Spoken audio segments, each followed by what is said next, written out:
you. Now, with respect to, an appeal mechanism, those decisions of the regulators which constitute administrative action, they are then subject to reconsideration, an application for reconsideration by the Financial Sector Tribunal. And so there is that process for reconsideration, generally in relation to decisions of the regulators.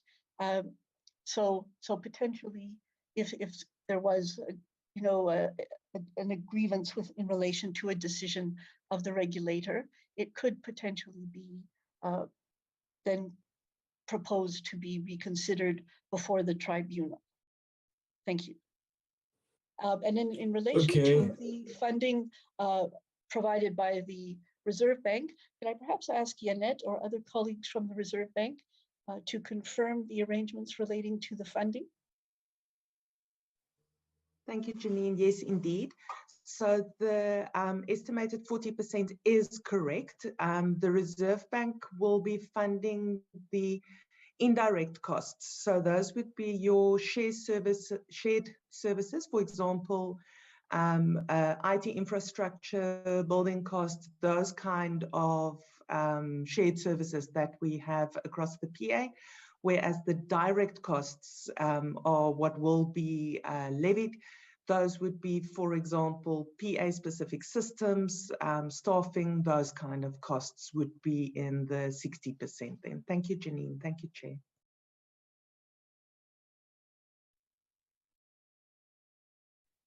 Thank you very much. Are there any further questions on this? So in other words, comment?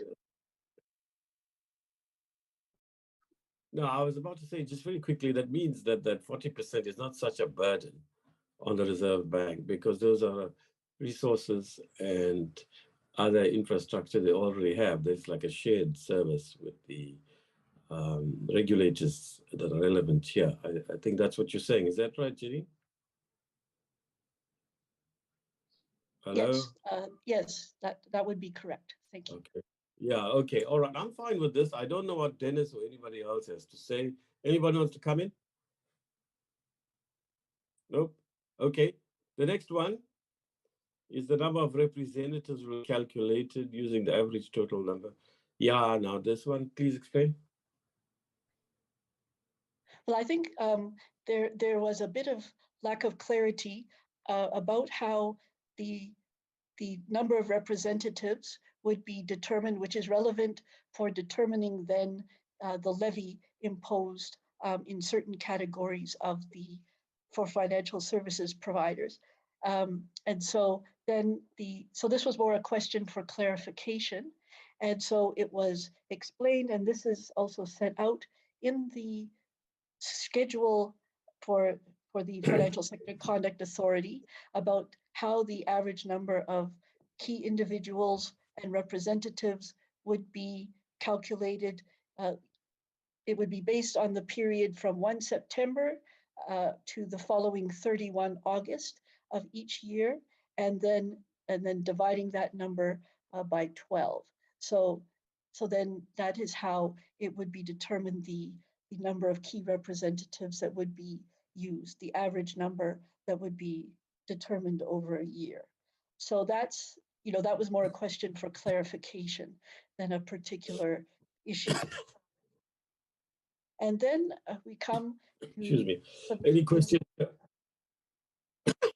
Sorry. Can we stick to one at a time, right? Unless they're interrelated. Is it linked to the very next one? No, we can take any questions on this Yeah, one. you see, what we'll do is deal with one issue at a time. It just then makes it easier to go through it clause by clause. Dennis or anybody else? I take it the committee is fine. Okay, next one.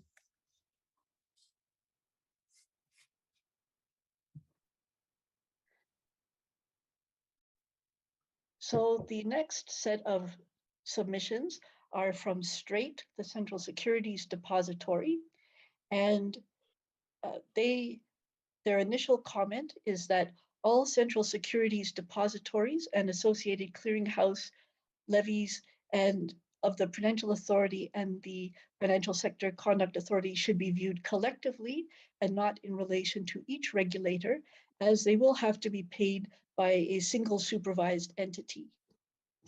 And the response that is provided is that the levies are structured such that each type of supervised entity is charged a separate levy based on the different licensed activities that they are performing. And so the adoption of a Twin Peaks approach to regulation means that there are two separate regulators which have separate regulatory responsibilities in relation to the same supervised entities. And so then it is necessary and appropriate to be imposing levies for each of the regulators appropriately at an appropriate level in relation to the functions that they will be performing in relation to regulation and supervision. Okay, any comments here from the colleagues? No. Okay. Yeah, you see, Janine, while I agree with you personally, this is exactly the set of issues that arose, you'll recall previously.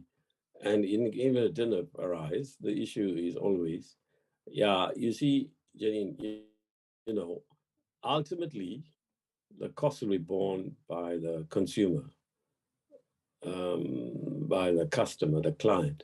Now, of course, you argue, and understandably too, that look, if they might pay these levies that are burdensome, they might pay the cost of the levies that are burdensome on lower income people, but the cost of the failure for them in particular is disproportionately damaging.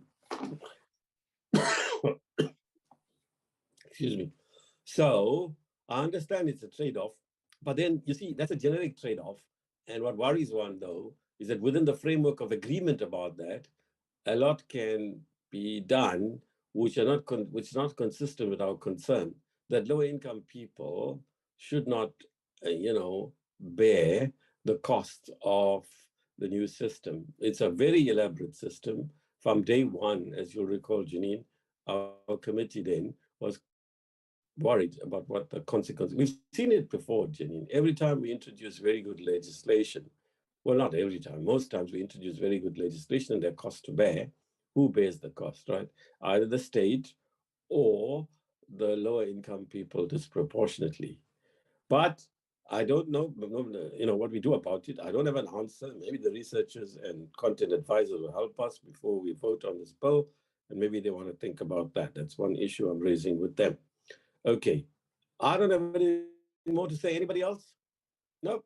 Okay, next one. Thank you. Thank you very much. And then the second comment is that Strait submits that the levy for the associating clearinghouses should be treated similarly to that of a trade repository, with a fixed maximum of 500,000 and 100,000 Rand for each of the FSCA and the PA respectively. The response provided is that the authorities do not agree to the proposal by Strait to have a fixed amount charged on an associated clearinghouse. The annual maximum for an associated clearinghouse has been reduced from 5 million Rand to 2 million Rand. So the regulators view that maximum that has been set for an associated clearinghouse is appropriate for the nature of the regulation and supervision of that activity. I see Honorable Ryder has a hand up. Thank you. I see you taking over chairing, but that's very helpful, Janine. Oh, no, okay. sorry. Nah, Janine, I don't mind, man. It's good. I hadn't seen his hand up. Okay, right. Good. No, Janine, I'm teasing you. Go for it, Dennis. Yeah, thanks very much, Chair. So, again, the fact that you were able to, following a complaint, reduce from 5 million to 2 million the levy placed in the automated clearinghouse is an indicator that these charges are pretty much a thumbsuck. it's not really based on costs. And I hear what you said about the fact that, you know, you chose not to drop it right down to 500,000 because of the costs associated with the regulation. But the fact that you went in at 5 million and then you were able to reduce it to 2 means that there hasn't really been a scientific or perhaps even a fair way of calculating. You know, normally a levy is based on costs. And this is what bothers me, and keeping costs to a minimum of the regulator. You know, well, what is a minimum? Because perhaps the head of the unit wants to drive a Ferrari instead of driving a Porsche. But you know, that additional cost, that's the minimum.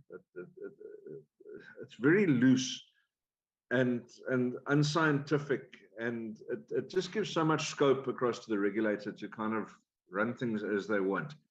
Chair, and I hear what Treasury is saying, and I think Mr. Davidson said that, you know, we're not going to avoid the cost of regulation.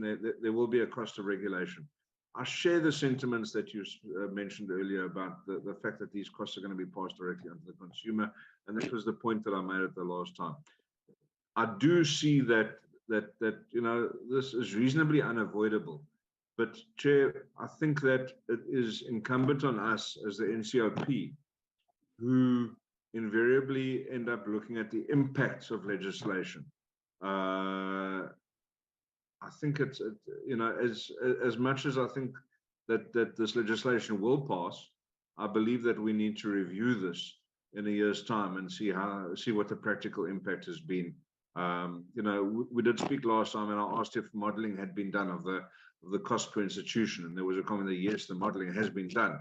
So I think we will need to review after a year, you know, how much has the cost of banking gone up as a result of these this regulation charge.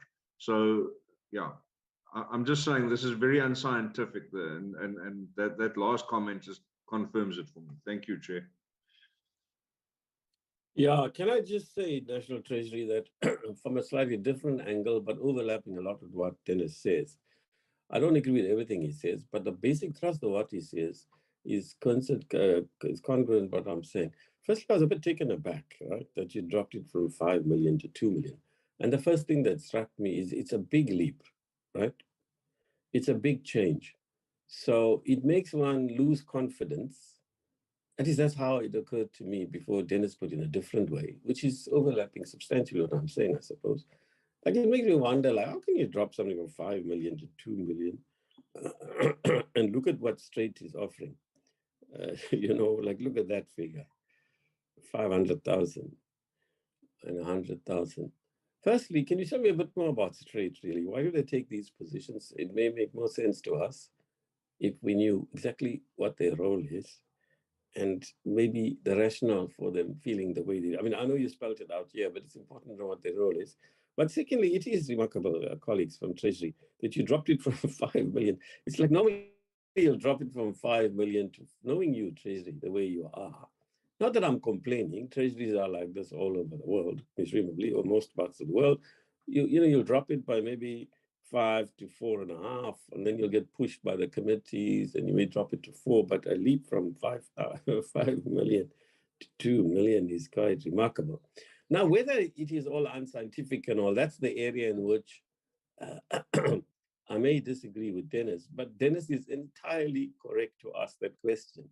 He raised it the last time, and you spoke about the modeling.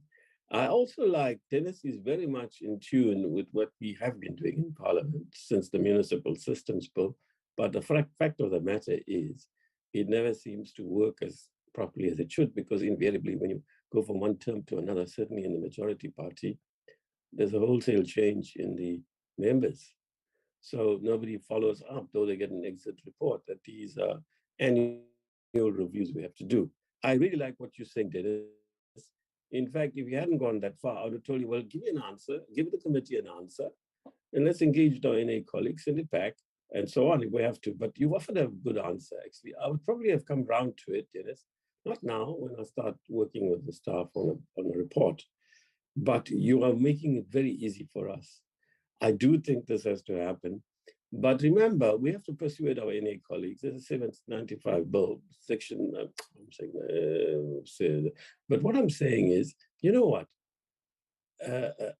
Although we can do what you're saying, Dennis, practically, because it's a 75 bill, right? Not that we can't do it. Yeah, we can, but it carries more weight if the NA does it too. So we do, as our secretary does, refer our reports to them. I engage with the chair regularly and the whip on that side. So I think this is a good way forward, because as you were edging towards finishing, I was wondering, what can we do? I'm agreeing with you, but now what are we going to do here? Because you see, what would be the point? You see, here it is where Parliament is weak overall. I'm not commenting on the current staff we have.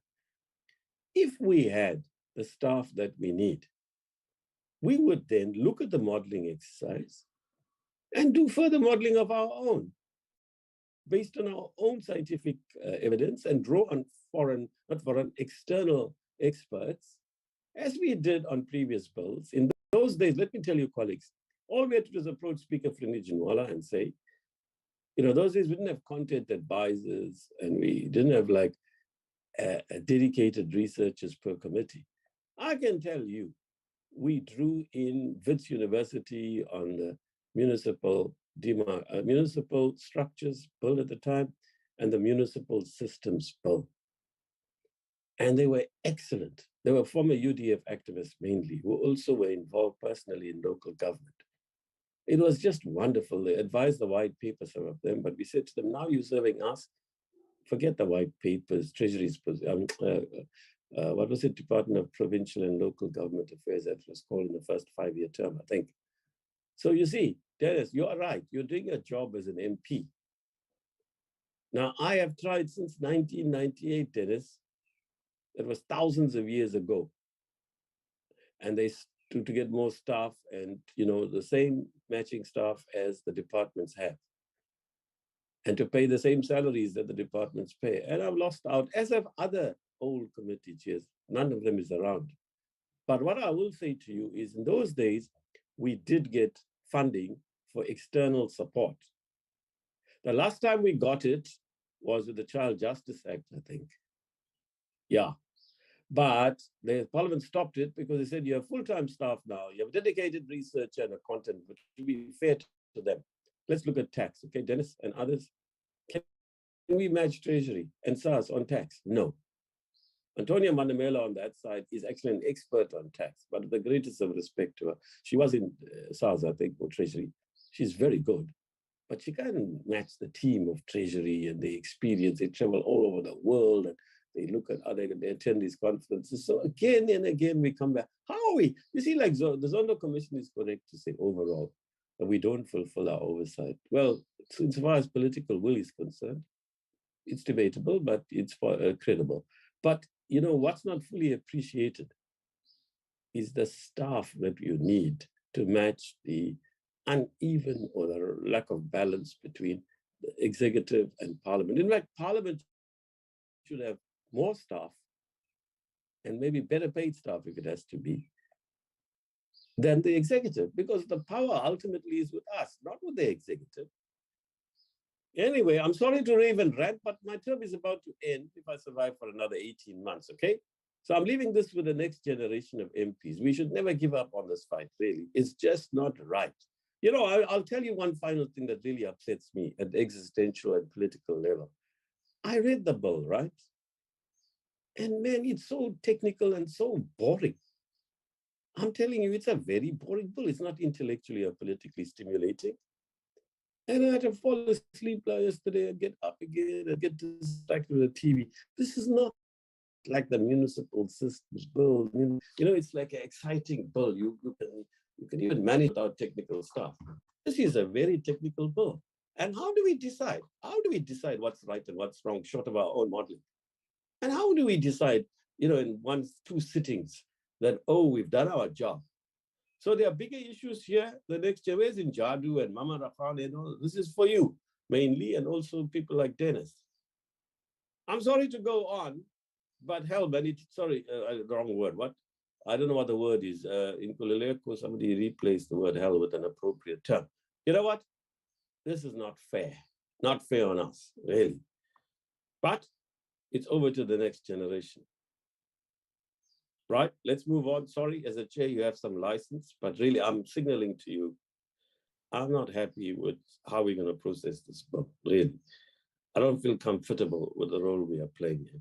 But there we are. Let's move on to the next one. Tell us first, oh no, let's settle this. What's straight now? Who's going to start? Janine, straight, what's straight firstly, and then deal with the issues that Dennis and I are raising. No, thank you very much. Yeah. Thank you.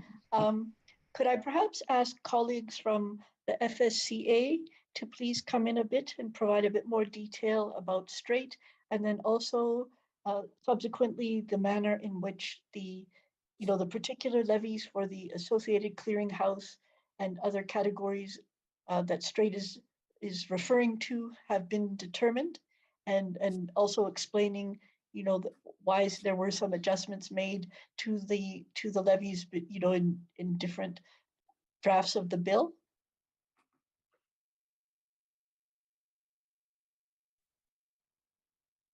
Could perhaps Rita come in on who straight is, and then also maybe Paul and Belina on the formulation of the levies?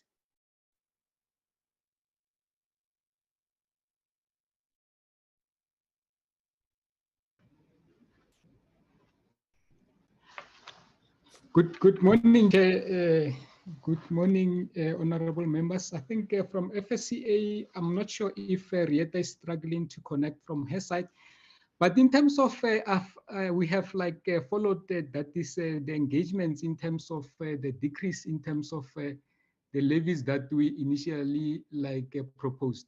So maybe in a nutshell, to have members comfortable with the numbers that we are presenting, we did have detailed budgets in terms of getting to the numbers that will enable us to run efficiently and effectively as FSCA and the Prudential Authority. So that was informed by the organograms or the structures that we planned in terms of us operating. That is our operating model. So in terms of here, honorable members, in terms of saying that was it scientific, is it not scientific? The reliance, because it's a fairly new concept, it's a fairly new model of regulation. The reliance was on the basis that these are the activities that we're gonna be engaged in, and these are the resources that we're gonna be needing, like in terms of our IT infrastructure, which we costed to the last, and we then had the resources that we're gonna need in terms of the new model that we're gonna be applying in the industry. So the type of resources or the type of the skills that we're going to be needing. So in terms of our overall cost base, because I think the key here is to say that we are not profit driven, it's purely on a cost recovery basis. And following that principle that is purely on a recovery basis, we have ensured that the structure that we come up as FSCA and the PA, it's efficient and then it's effective. In terms of the drop, in terms of the clearing houses, we have looked at the activities to say which activity is gonna be requiring more resources in terms of us regulating. So on that basis, between ourselves and the PA as FSCA, we have looked at those activities, and surely I can maybe say to the honorable members that it's definitely calculations, or like I said, a model that we have really applied our minds in terms of coming up with these numbers. At the end of the day, I think we have presented it before to say that from the FSCA side, I think we presented that we're gonna be running in the first year, we're gonna be running a deficit of 18 million. So all those variables that we have considered to say, first year, yes, we're gonna have a deficit. Second year, we will almost break even. And then the third year, we will definitely be aligned. And then in the third year, that's when we will be certain in terms of the cost base. Everything would have been up and running, 100% operational. And I think like honorable members have been saying that maybe over the medium term, we will then be in a clear position to see exactly if what we have proposed to the members and to the FSP is definitely working. But I can once more assure the honorable members that we definitely have looked at these numbers, and it was purely on activity based and the type of resources that we're going to be needing. I'm not too sure if Rieta from the FSCA would be in a position to thanks, Chair. Thank you. Somebody coming in? It seems Rita might be having a little bit of, oh, I see Rita's coming in now. Please go ahead, Rita. Thank you, Chair, and apologies for my background. I had to move my internet. It's a bit unstable this morning. Yeah, maybe just, Chair, in response to your question on Straight itself and the functions it performed. So, you know, it is the only, well, it's one of two, but the only operating CSD, Central Securities Depository in the country. So it fulfills a very, very important function, and therefore its regulation is very important. And then the functions as an associated clearinghouse, which, as the name suggests, is a license that somebody that's already licensed as a market infrastructure can obtain. So there is a bit of overlap in the functionality of the two types of market infrastructures. And therefore, you know, when we re-looked and we listened to the complaint, we were able to reduce that levy. And I think other adjustments, as I think Paul explained, were made in the budget to enable us to do that. I hope that answers the question, Chair. Okay. Any comments from anybody in response to the replies we've received? Dennis, yes, go for it. Chair, that was very, well, yeah.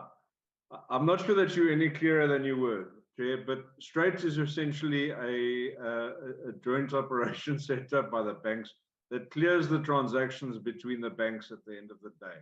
So all the interbank transactions that are done, Straight is the one that processes all of those at the end of the day. It's yeah, exactly what it says. ACH, automated clearinghouse, and it closes out all those transactions so that the banks can balance their books. Okay, thanks for that, Dennis. In response to your overall replies, they have taken my personal understanding, I can't speak for others, slightly forward, but, you know, it's not, with due respect, convincing enough. But you know what? I don't have a way forward. I don't know, given some of the earlier comments I've made, how we go forward unless somebody comes with some proposal from the committee, firstly. Secondly, I'm not sure how to assess what is being said. Because I don't have like a benchmark or a technical sort of knowledge. You know, as I said, unless we did our own modeling exercise and we looked carefully at what you said independently as Parliament, I don't know what I'm supposed to do as a politician, really. You know, I mean, if you're talking about modeling, I've never hidden this. Somebody once told me I'm proud of it because I keep saying, I've got an E for maths and an E for science in matric. I have no experience of like finances, having worked in a bank or, you know, having what you call being an insurance agent or studied these things and so on. I'm basically a local government activist, if you want to know, before 1990. So, you know, I did indicate to Parliament, hey, you got the wrong guy here to chair finance in 2014. And there were others in the committee who were more equipped, they served in, so on. But that's how the party decides. So I have to do what I have to do, which is take my deployment as it comes. You can't choose your own deployment. So there are other people in the committee last term and this term, who are better equipped technically than I am. As a chair, I've never hidden that, and we draw on them. So Dennis, you serving a role that some of your colleagues did at the previous term, and we never hesitated to use we may disagree with them, but you know, they bring value to the committee as you are doing, Dennis. So thanks for that, Dennis. And I don't know what to say.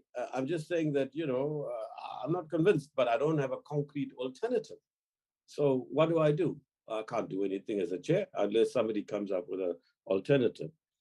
But you have taken us some way forward in our understanding, even if we're unable to say what the ultimate value of what you're saying is for practical meaning. But what we have agreed, and we're alerting the support staff, is I think you're right, Dennis, that we should look at the effect of these levies. The usual argument, Dennis, often from the departments it's too soon in a year to tell that by the time the act is enacted, the bill is enacted as a law and starts getting implemented. So I think we should make it an annual thing, Dennis, starting with a progress report. Now, in Nkululeko, your job is to ensure that you check together with the content advisor what date the law is promulgated.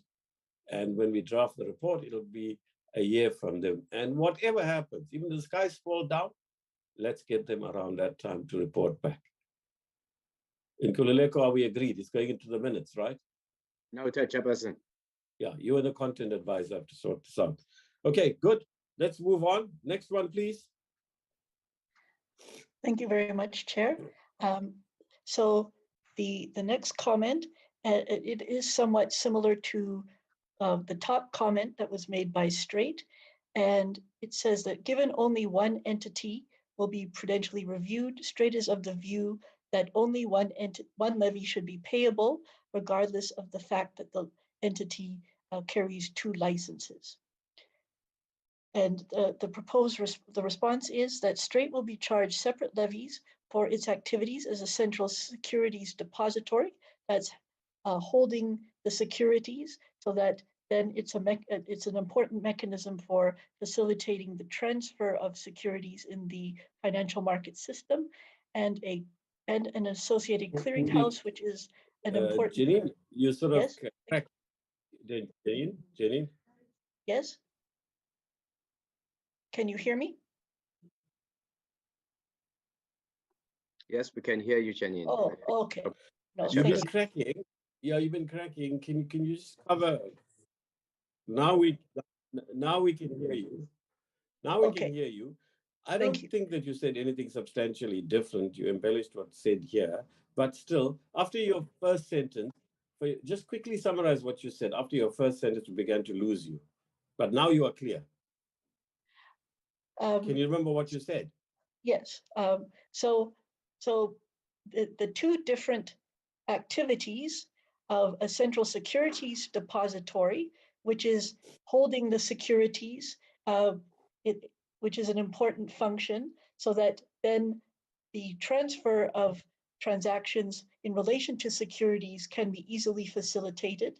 And then the function of the associated clearinghouse, which clears the transactions in the securities, are supervised accordingly. So there are distinct activities, and they're supervised as distinct activities. And so different activities, when performed by a single entity, are licensed, regulated, and supervised separately. And that's the sort of the principle on which generally the imposition of the levies is based, that for all of the different activities that different financial institutions might be performing, they might be performing multiple activities. They're regulated in relation to each of those activities and supervised. And so then that is why there are levies for the different activities. So that is the completion of the summary of the key comments that were received. And then we can just summarize briefly the outcome. Yeah, but let's before we go there, is there anybody else anybody wants to comment on this submission? Now I see, Dennis, you've put on the chat group something about, let's see what it says, stakeholders. Yeah, that follows. But you know what? We can just add it to the report. Sometimes, Dennis, what we do is we don't invite stakeholders because it's really our function just to see how things are being implemented. And what happens with stakeholders, they come back and they rehash their old arguments. So, and we don't have to have a public hearing. What we can do is, for the first time round, at least, is get a report from Treasury on progress and its effect, as you said, how these things are panning out in practice, these levies, and then make it available to the stakeholders and ask them to comment on it without having a oral hearing. But if we think strongly enough, there's a need for an oral hearing, nothing stops us from doing so then. Okay, so in the wording of the report on recommendations, Esther, Nkululeko and the rest, please ensure you appropriately cover that. Thank you. Okay, I see there's no hand up, so I take it that we're moving on. Okay, now can you go on, please, to 36? Thank you very Now, much, here's Chair. your overall sub-themes. Yeah, you're dealing here with the other sub-themes of the overall submission of the impact cost. We've covered that, yeah. Next one. So would you like me to go through this slide, or are you? No, okay, let me quickly go through it because then I can guide the meeting. And the meeting is obviously the final decision maker on what we look at. Look, the first one is straightforward. We just covered that, right? Then Treasury was instructed by the committee to provide a comprehensive report, right? It's the same issue that Treasury raised, Dennis. I mean, SCOF raised with Treasury, right? Then you did to the committee propose amendments to with the cost, but you've covered that, benefits of finance. Yeah, well, that you've said to us, high-level summary of the socio-economic impact assessment on the proposed levy. Now, this high-level summary of the socio-impact assessment, have we got it in Nkululeko? Is it part of our, because I didn't see this. Have we got a copy of this? In Nkululeko, are you there? Come again, Chairperson? I didn't get that. You see, at the very bottom, the bullet point, a high-level summary of the socio-economic impact assessment, right? Have we got a copy of that? No, Chairperson, I didn't receive this. All right, Treasury, can you give us a copy of that, please? Okay, the next slide, please. Can we have it by this afternoon, please? Thank you. Next slide. These are the amendments you made, right? But Yes, this will these be are covered, the amendments that were colleagues, yeah. adopted. So, colleagues, this will be covered when we look at the bill, because the bill, as it now appears, has got all these changes made, taking into account the policy issues that you responded to earlier. Am I right? Is that it? Was I too fast? Yeah. So in other words, what I'm saying is we have discussed the policy issues that were raised by stakeholders and the committee on the other side, and you have responded your take on it. And then what you're saying to us now is, therefore, you made these changes based on your response and the committee's agreement, the SCOF committee's agreement with what you said. Now, I'm saying to colleagues, we're going through it clause by clause. Do you really want to look at each of these clauses when they're in the bill anyway? All we have to do is check to what extent the bill reflects the policy decisions that we have discussed today. So do people want to go through the slide, or you're prepared to forego it? Anybody? Everybody? What have you to say? Nobody's got a view. Oh, right. Well, my view is that, and unless somebody is disagreeing, presumably, we're going forward and skipping this section, because we're going to do it now with a clause by clause. Right, nobody's coming up in Nkululeko, am I right? No, Fine. agreed. Yeah, that's perfect. Good. Now, this slide, let me tell you, was immensely irritating for somebody like me, right? Because it's very hard to, Janine, you think if you didn't do all the degrees you did and training you did and sat for 25 hours a day, 8 days a week in Treasury, you'll understand this thing. You think it's expected of somebody with an E in maths and an E in science to understand this thing? I take it the staff have looked at this carefully and they've approved of it. So we take it, because if they didn't, their job was to alert us to this, right? So I take it the staff has agreed. So I will move on. Right, good, thank you. Let's go to the bill, colleagues. You've got both the bills. We'll deal with the first bill, obviously, and then the administration bill. Right, so that's where we're going now. And we ain't rushing anything. If we don't finish today, we shall continue next week. We just do our job to the extent we are able to. Right, now I have to go into, I'm not very sophisticated, by the way, now to get to a PDF. Right, here we are. Just give me a moment. Oh, you got the bill on the screen, yeah, okay. But yeah, we're looking at, here we are.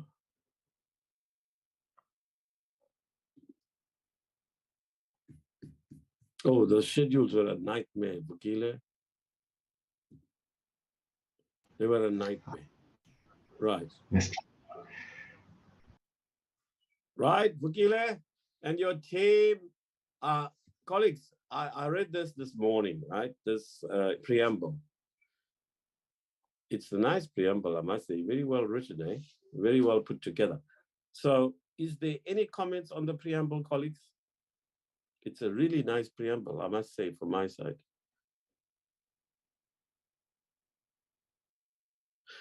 Is it okay to ask who drafted this bill? Or those things, like I'm sure I'm entitled to it, but you know, it's a very nicely written, clear preamble. Whoever this preamble, please congratulate them from my side. It's very well done. That's the colleagues in the tax legal design department. I think they contributed this part. We worked with them on drafting the bill. Yeah, well, tell them we like this. Well, not we. I don't know what the other members speak. I don't know what's going on in their minds, but I can tell you what's going on in mine. I really like this when I read this. Very well crafted. I agree with you, Chairperson. Thanks, my sister. Although, you know me, I have my own idiosyncrasies. The and I would put after the act there. But hey, you know what? It's fine. You know, colleagues, I haven't got time. I can share with you some things that we had to fight. We had to actually fight to get them to change their style. Eh? Hey, especially that Department of Provincial Government. Everything, if you moved a comma, that wonderful DDG, I really like him. Does anybody know him? Chippy Olva.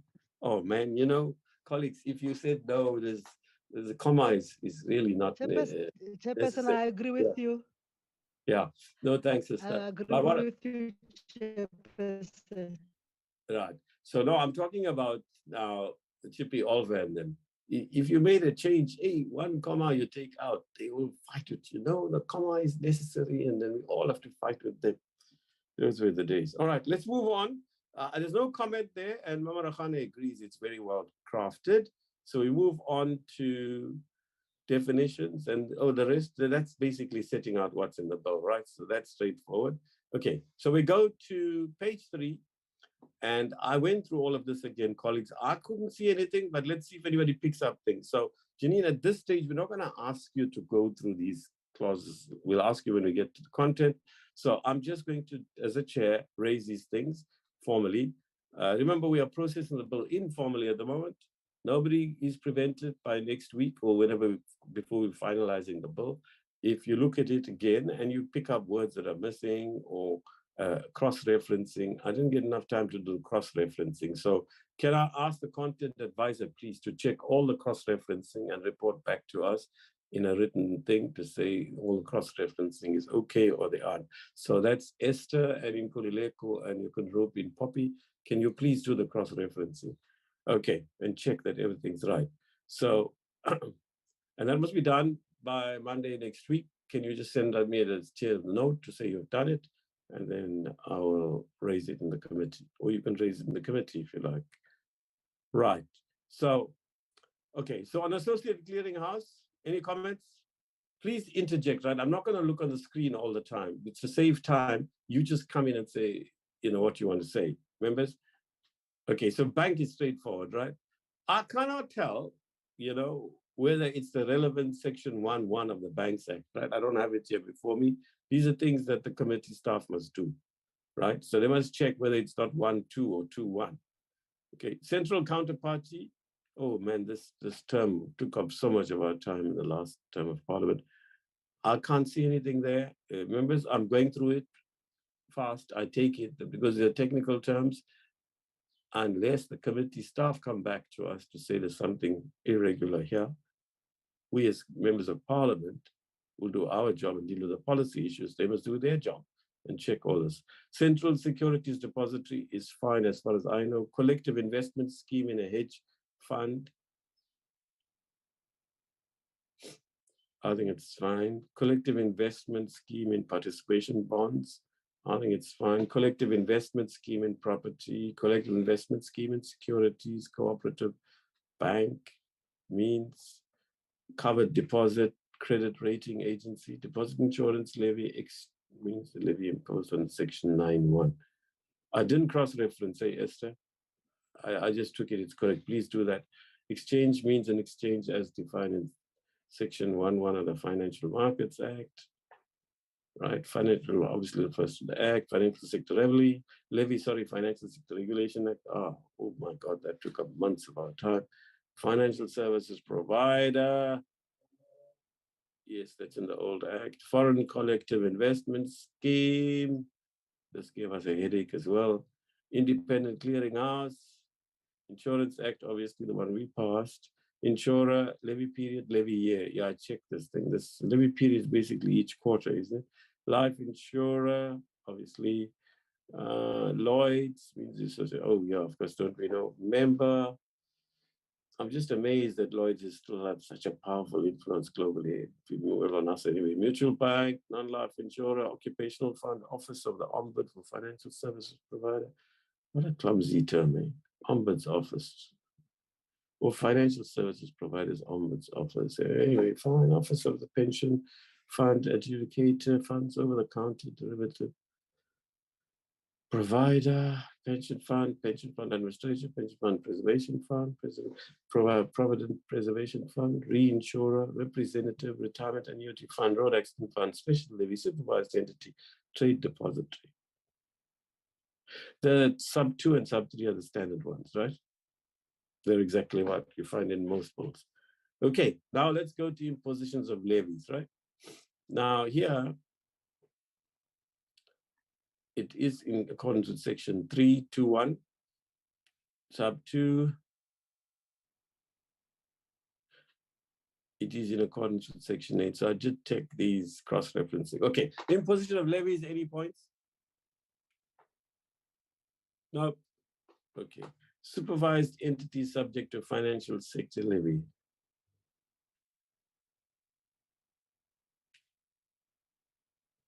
Any comments here on clause 3?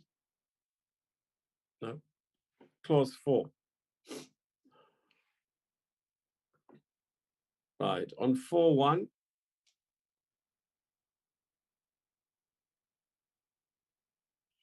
A and B. 4.1. Any comments? No. 4 sub 2.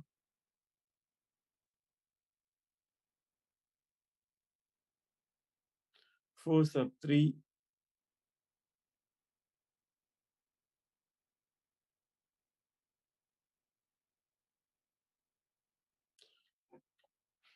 4 sub A. 4 sub B. 4 sub C.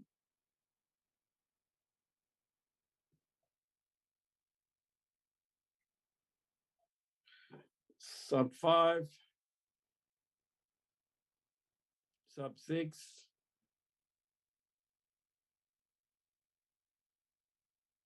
Yeah, this is levy year and levy period, straightforward. Apportionment. Yeah, I read this last night and part of it today. I think I got up to section 8 last night and did the rest this morning. So it's fresh in my mind, but I don't know if other members pick up things that I don't see.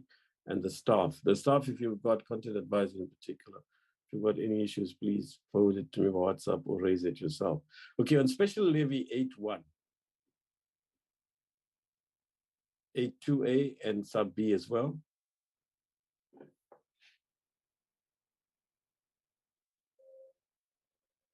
Look, section 9 is straightforward as far as I remember. This I read this morning. So if anybody's got anything on clause 9? No. Then we go to amendment of schedules. On this one too, it's pretty straightforward. We just got to look for our own role, right? So let's start with, now here, can you help us, Janine? Can you take over here, please, and point to our specific role as Parliament in respect of the amendments of schedules? Thank you very much, Chair.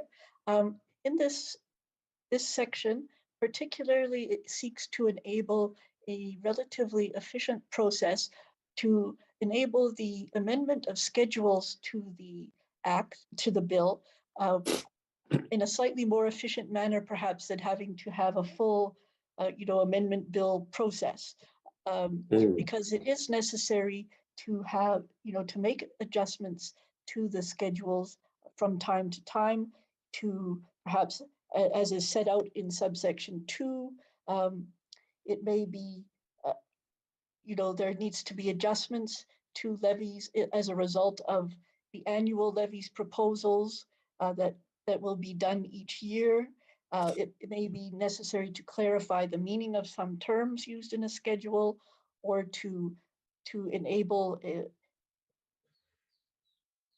there may be new entities that become a supervised entity over time, which may currently not be falling under the regulatory framework. So these schedules would need to be adjusted, and then also, to allow these schedules to align with the other legislation that set out categories of entities and activities that fall under the regulatory framework. We will be seeing this with the Conduct of Financial Institutions Act.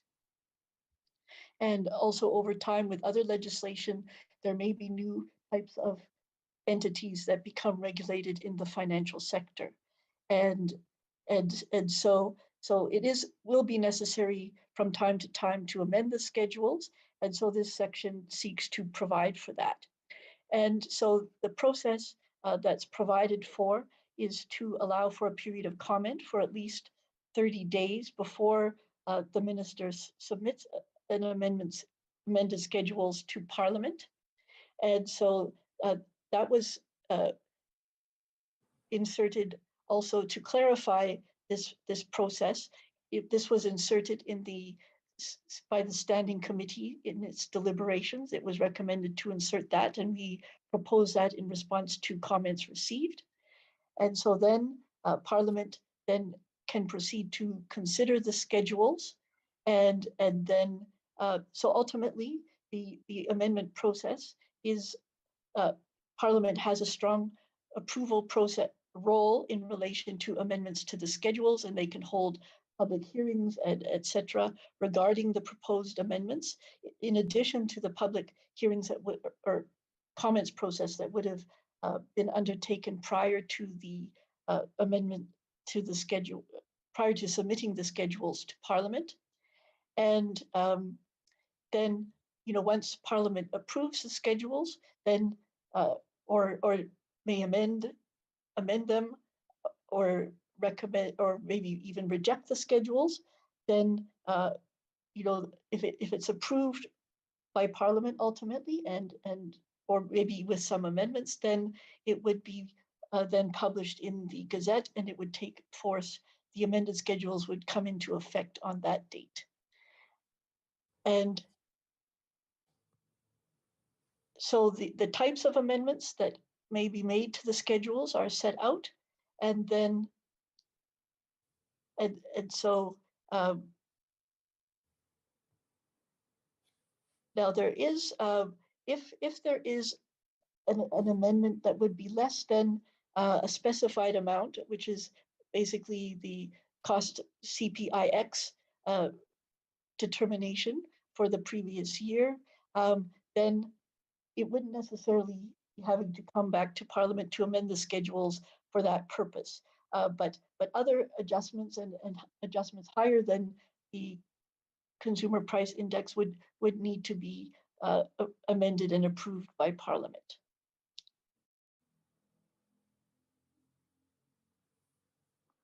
And so that's basically the process there. Yeah. Thank you.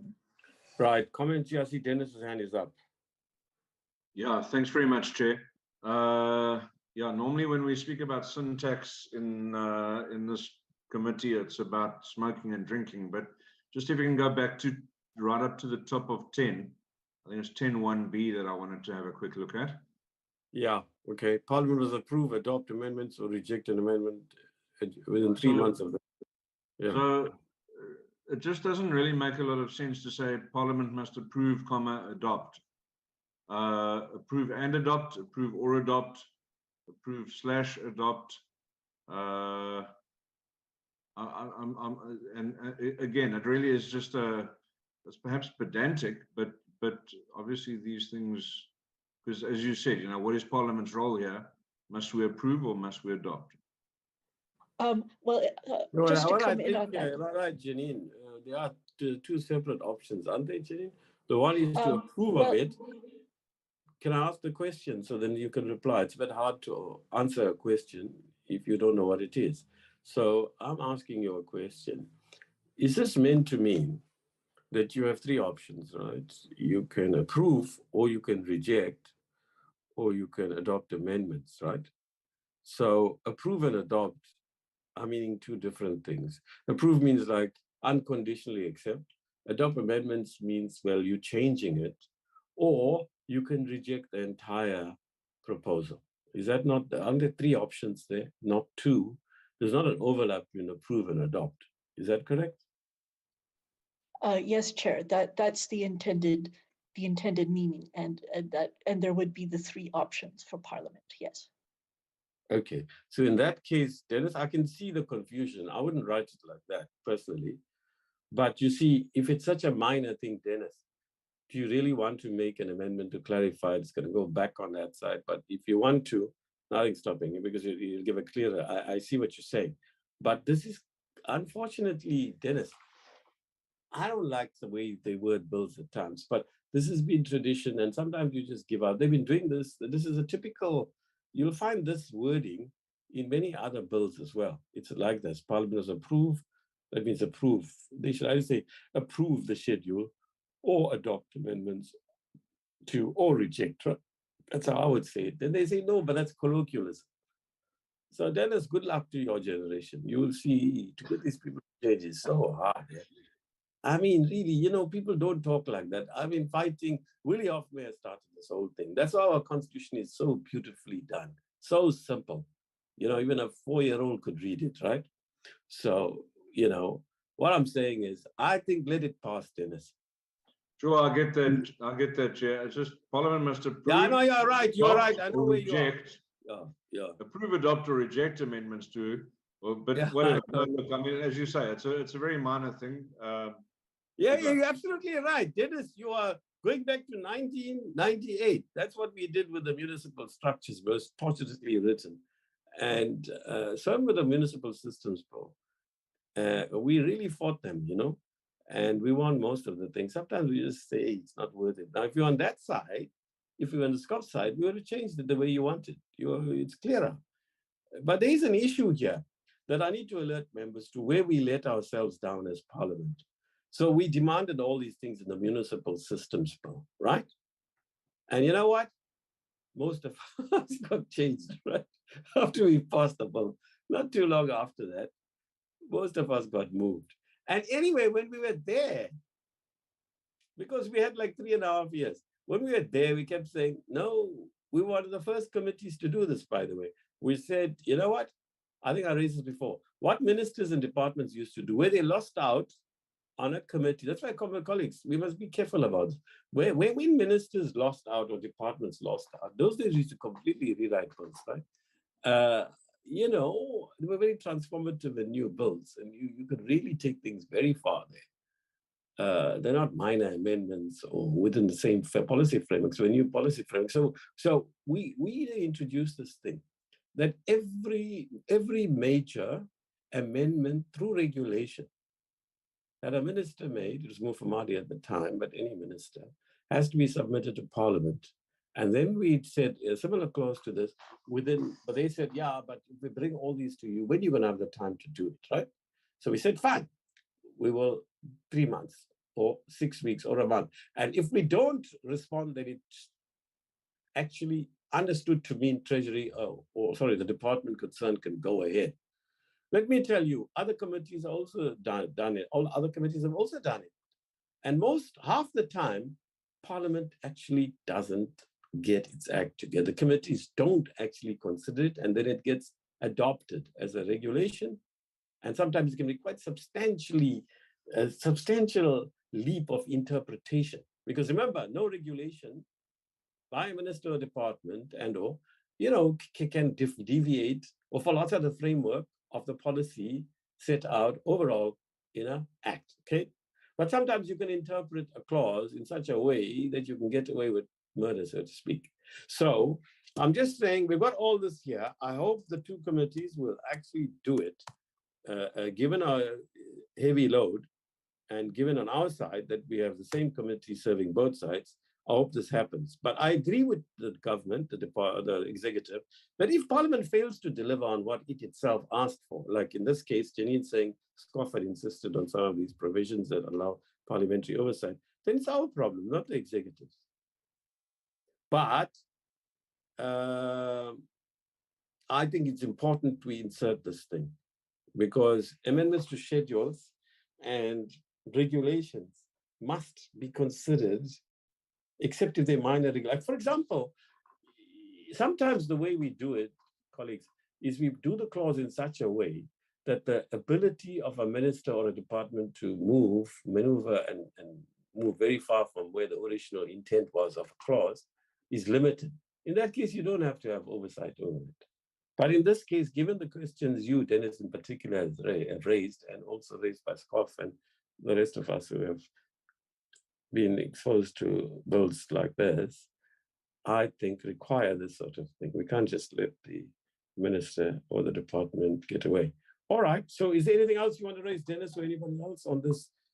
Overall, I read all of this morning, actually, and I thought it's fine. The only concern is the practicality. Will we do what we asked for or the Treasury said we should do as part of it? Anything there? Nope. All right, let's go on to 11. This is the one that interests you, Dennis, a lot, and the committee, exemptions from levies.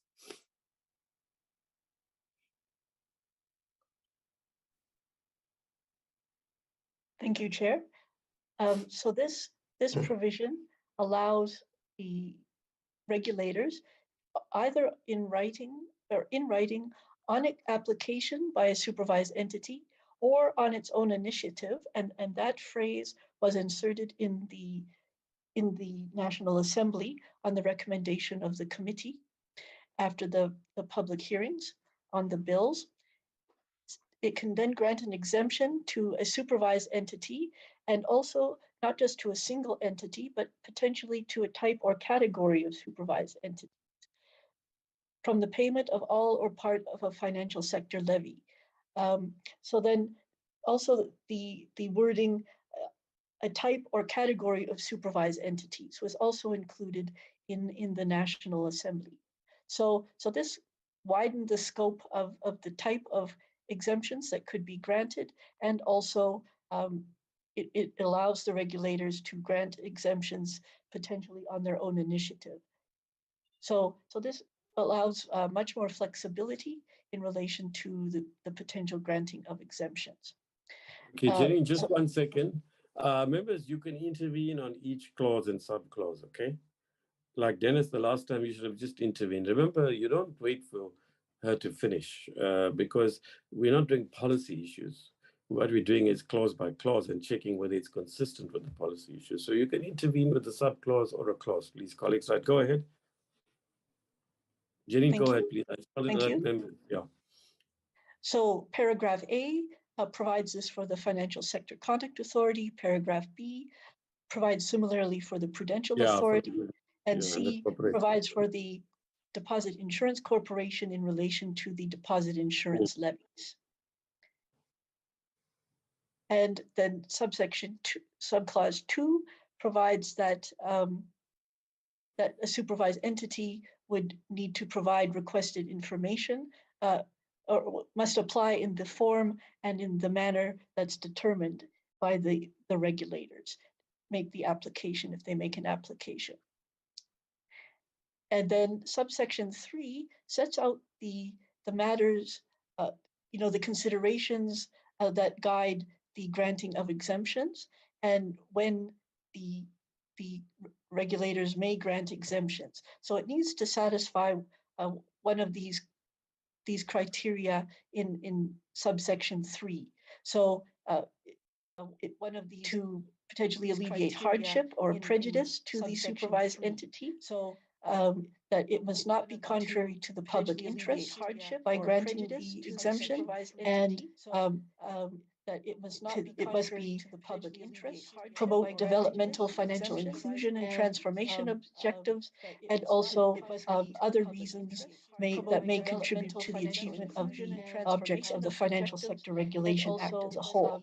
And also, it may be necessary to facilitate the affordability of the financial sector levy or the special levy for the supervised entity. So promoting affordability is an important consideration, but also, these other factors must also be taken into consideration when granting exemptions. So there isn't a completely unfettered discretion on the regulators to grant exemptions. And all exemptions that are granted, it must be published that exemptions have been granted in the particular cases. So that's clause 11. That exemptions have been granted in the particular cases. Now, any comments here? Clause 11. That exemptions have been granted in None. Right. Now, any comments here? Clause 11. I don't see any hand up. Can we move on to the allocation of amounts levy? None. Right. Now, any comments here? I don't see any hand up. Can we move So on to the this allocation of amounts clause, levy? it provides for how the levies that are collected are then must be allocated to the different bodies that will be receiving the levies, because the Financial Sector Conduct Authority is collecting the levy, will be collecting the levies that are provided for the Financial Sector Conduct Authority, but then also for the Financial Sector Tribunal, the Ombud Council, and the Office of the Pension Funds Adjudicator, and the Office of Financial Services Providers. So the Financial Sector Conduct Authority will then have to allocate the appropriate amounts of levies that are collected, and particularly distribute them to the Tribunal, the Ombud Council, and the statutory ombuds, the Pension Funds Adjudicator, and the Phase Ombud. And then in relation to the Reserve Bank, it will be collecting the levies on behalf of the Prudential Authority, and so then the Reserve Bank will then need to allocate the levies collected to the Prudential Authority. And so then the Reserve Bank will. And subsection 3 then provides sort of a similar process for the allocation of the special levies, provides sort of a similar process and how that's determined. Special levies. And then subsection 4 then addresses the deposit insurance levies allocated they will be collected by the Reserve Bank and allocated to the corporation. Then subsection 5 deals with how interest on the unpaid levies amounts would be determined, and then how those would then be also allocated to the different financial sector bodies that are receiving the levies. Would then be also allocated to the different financial. So that's basically what clause 12 covers. Right. Sorry, I was looking through the tables because this is really easy to follow. I just started looking at the tables again as you were speaking. Yeah, I don't have any issues here. Does anybody else? No. I just started short title and comments when it's straightforward. Can we move on then to the horrible schedules right now? And this is so crucial because it's giving meat, so to speak, to the rest of table application, from what I can see, A to Q is fine. We can skip that. So elevation of double levy payment respect of clearinghouse. Right, explain this. I think I'll follow this, but go ahead. So elevation of double. Thank you very much. This deals with a specific instance where there might be what's currently referred to as a clearinghouse that has been approved in terms of the specific section referred to in the Financial Markets Act to also perform the functions of a central counterparty or the functions of a licensed independent clearinghouse. Those are two types of entities that are defined in the Financial Markets Act, and who is also at the same time licensed as a central counterparty, would only need to pay the license applicable to a central counterparty, but would not also have to pay the levy applicable to an associated clearinghouse or an independent clearinghouse.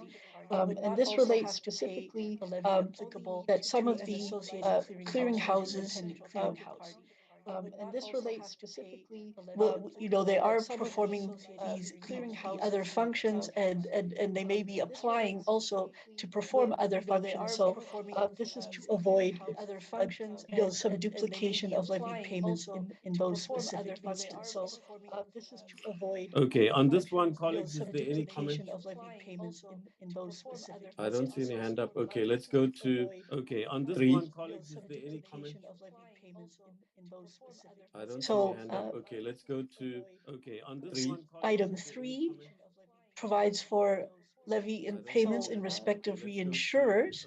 And so provides for if it's payments in respect of if a reinsurer is effectively licensed only to perform non-life insurance business, it would pay the levy for that is applicable for non-life insurers. And if it's providing life insurance business, it would pay the levy for a life insurer. And if it's providing life insurance, performing both life insurance business and non-life insurance business, it would pay levies both for the life insurance business and non-life insurance business. It would pay. All right, thank you. Now, is there any comment? Life insurance business. Now, this is where I must say, Janine and Treasury and colleagues, now this is where I got lost, right? I mean, it's very hard to make sense of this. So, Janine, can you take us through this quickly from beginning to end from page 50? What is it? Page. So, Janine, this is when I said it's a nightmare now. Now, here, can we plead with the content advisor? What is it? And we mandate, we've done this before. Now, here, where there are issues like this, we did it in the past term. Janine Bukile must be made fully available to Esther and the team. Esther will coordinate on the issues that are required to finalize this bill. These are things that will require the content advisor's help with the team. She can join Poppy and Nkululeko. These are things that will require. So from page 11 onwards, we will need to join Poppy offline, outside of the meeting if need be. If our team doesn't understand anything, they will phone Wikile. You can give Nkululeko the personal contact, is it you or Janine or whoever, who will deal directly. We've done this before, as you all know, Janine. So let's get this done, because this is very, very unfair to the average MP. We really cannot be expected to know how to make sense of the usefulness of this. Maybe, Dennis, if you want to be involved, we can mandate you. Do you want to be involved in some way, Dennis? The usefulness of this. Chair, no, I'm not a fan of inflicting pain on myself unnecessarily. I thought you might get away. I might get away by inflicting this on you. I am unashamedly saying this, Dennis. I don't care who listens to this, if it's in Bolivia or Mongolia. I'm not apologizing for this. How am I supposed to know whether the bank or branch, the base amount has been 50,000? Why not 49,999? We still buy shoes for 399 rand 99 cents. I mean, why not that? Why is it 0.0162%, Janine? Why is it not 0.062.5%, Janine? Multiplied by A. A is the total liability. Hey, man, listen, I got an E for maths once again. Do you really expect me to be able to understand this? Do you really expect the average chairperson of the finance committee in, let's say, a developed country like the US? Oh, the US have got 18 researchers. Maybe they can do it. But do you think the chairperson understands this thing? I wonder if a minister even understands all this, really. All right, or cabinet, frankly. I mean, let's be fair. So, hey, don't dump work on us. That's not ours. So the researchers and the content advisor in particular must do their job. And once they approve of this thing, we will vote on it. If they need more time, so be it. But from today, they will work offline. But in the meanwhile, Janine, you're going to help the committee as a whole to understand, and then you'll be accessible. You exchange phone numbers in Kulileko will facilitate that the meeting ends. By Monday, we should get a report from Esther as the coordinator about where things are on the cross-referencing and from page 11 onwards. The rest, as the committee members, we've done. So we won't vote on the bill until that process is over. So Tracy, is in your interest to take the calls from Esther or Ikululeko on behalf of the team. Right, let's go for this. Table A. So Tracy, come on, Tini, let's go for it. Okay. Summarize this thing. You've been sleeping on it. You talk to your grandchildren and children about it, so you know everything about it. Right. Okay, thank you very much, Chair. So just to very briefly explain, and this applies to each of the tables. So we have the different columns. So this table refers to the levies that are payable to the prudential authorities. And in the first column, it sets out the different categories of entities that pay or will be paying levies to the prudential authority. We see here banks or branches of banks and cooperative banks, etc. So that first column sets out the different type of entities who would be liable to make payments to the prudential authority. The second column indicates how frequently the levy is payable during a year. And so many of the levies are payable once per year, and they're determined on a basis. Some are payable quarterly. And so that would, whether it's an annual or a quarterly levy, that's indicated in the second column. Then the third column, relating to the base amount, that sets out sort of the minimum amount that would be payable as a levy by an entity. And then we get into the formulas that determines above the base amount how much additionally would be due to be payable. And this is under the domain of the financial experts, particularly at the regulators, who did a lot of analysis, to develop the particular amounts in the formulas. And then the fourth column determines how the variable amount, that this item A that's listed in the variable amount formula is determined, and so these different variables are defined clearly. They are somewhat technical, but they should be understandable, particularly by the entities concerned. And then we have the overall formula. So you have the base amount plus what's calculated in relation to the variable amount would be the total amount that's paid. And then the final column indicates if there would be a maximum amount that would be payable in relation to the particular levy. So in this instance with banks, the maximum prudential levy that they would be paying would be 45 million, and the minimum would be 50,000. So then in between, the difference, the total amount is really, the critical calculation is in relation to what the variable amount. And so then in relation to each of the different types of entities, then there's the specific base amount and variable amount that are specified, and how the variables are determined, and then there's a maximum amount that's set, potentially not with all of the levies, but with quite a few of them there is a maximum amount set. So you can see the cooperative banks are set at a much lower level. and the mutual banks are set at a somewhat intermediate level, set at a much lower level, and so we have the banking institutions, and then we have the levies for the insurers, and again there's a base amount, and then there's levies for the variable amounts, which for the insurers are based on the premiums that are written by the insurers. And then again, here there's a maximum amount. So then we have the non-life insurers and Lloyd's as a reinsurer. And then we have for the life insurers and Lloyd's as a there's a separate a different calculation and category for the life insurers and Lloyd's as a reinsurer. And then we have the micro insurers, which are the much smaller insurers. And so you know, the minimum amount is set much lower, and also the maximum amount that would be payable. You know, the minimum amount is set much lower, and also the maximum amount, and then payable. And then we have, then we come into the different financial markets categories, or exchanges, and central securities, depositories, and the independent clearing houses and associated clearing houses. And again, there's the specific formulas.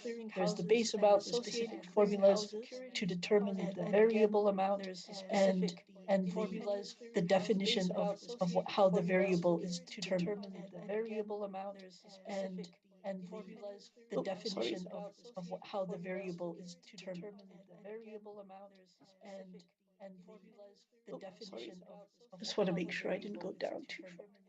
Okay, I think we're fine. So that's the financial markets infrastructures. Go down too far. Okay, I think we're fine. So that's and then the financial. Yeah, so there's quite a variety of the entities, and then also there's finally the Prudential Authority is responsible for the road accident fund, and so there's simply a base amount payable by the road accident fund of 100,000 rand as a levy, because the Prudential Authority is responsible for supervising the road accident fund. So that's for the first table. Are there any questions on that? Yeah, hang on. We must first deal with this table because, you know, instead of doing everything. Any comments on the first table? Yeah, so perhaps just on that last item, Chair. Yeah. You know, again, 100,000 rand for the road accident fund. Yeah, so perhaps just on that last item, again, seems like a very arbitrary amount. Yeah. Actually, you're right. The same thing And for coming I think that interrogation of their transactions would be quite complex. And I think that again, Chair, it's just pointing to the same principle that I've raised before. Yeah, no. I don't know whether I can disagree with you, or the members of the committee can disagree with you. Yeah, no. In fact, I was going to ask the same question. I went to the first one and thought to myself, Janine, that the Treasury, that look, how you decide on this is puzzling. And I mean, I don't know what it is. So you say, there's table A, and type of bank or branch, the very first one. I mean, I don't know. Base amount is 50,000. Okay. Variable amounts. The first question I want to ask you is, how you decide on these variable amounts, right? Firstly, what criteria do you use? Secondly, how you decide on these? Is it that you decide it's one single levy for the bigger entities, and then for the smaller entities, not to unduly burden them, you have them pay quarterly? And then, for example, you either have an annual levy or you have a quarterly levy or some other phased levy. So the questions are, A, how you decide on 0.1062%, right? Secondly, how you decide on whether it's an annual or a quarterly levy. 1062%, right? Secondly, of course, your base amount is also a question. How you arrive at that, I don't know. If you take that example, because your base amount is also a question. But let's just take one because that's the first one that hit me. Okay, over to you, Janine. Thank you very much. Perhaps I could request colleagues from the Prudential Authority to perhaps come in on that question about the perhaps I could determination of the road accident fund levy, and then also, how the analysis that was applied, to determine the base amounts and variable amounts, etc. How the analysis that was applied, I don't know, Yanet, can you come in, or other colleagues, etc.? Maybe I can start, and then Stuart can also then add. So then the road accident fund was difficult, I have to admit, for us to determine exactly what amount would be appropriate, because we had not previously supervised them and regulated them from a financial or prudential perspective, to be specific. So what we did in the end is we estimated what our supervisory efforts would entail. And then we looked at the size of the road accident fund in combination with the supervisory activities. And that's how we got to the amounts that you have in Table A.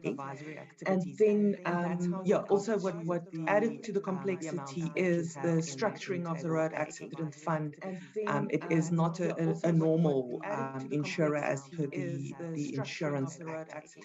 Then generally, and I'll just make a few general comments, and then I'm going to ask my colleague Stuart Bobo to please come in and add with more detail.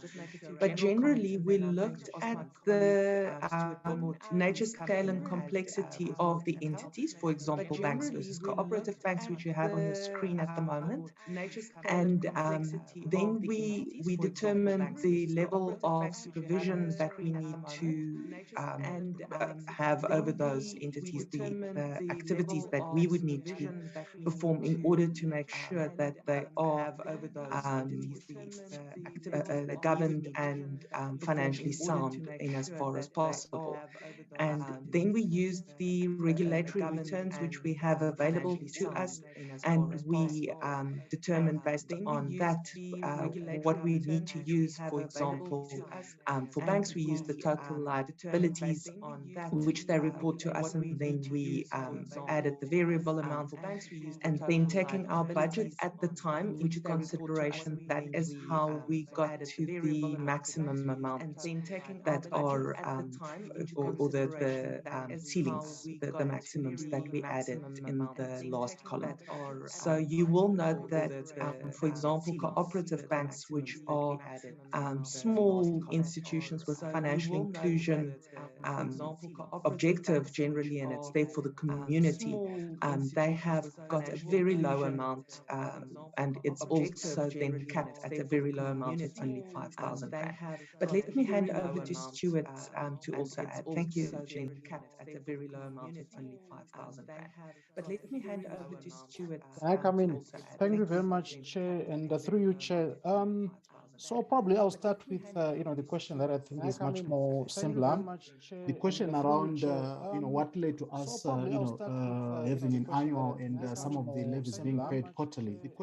So what happened, Chair, is that we just adopted the old regime, which was under the FSB then, the Financial Services Board.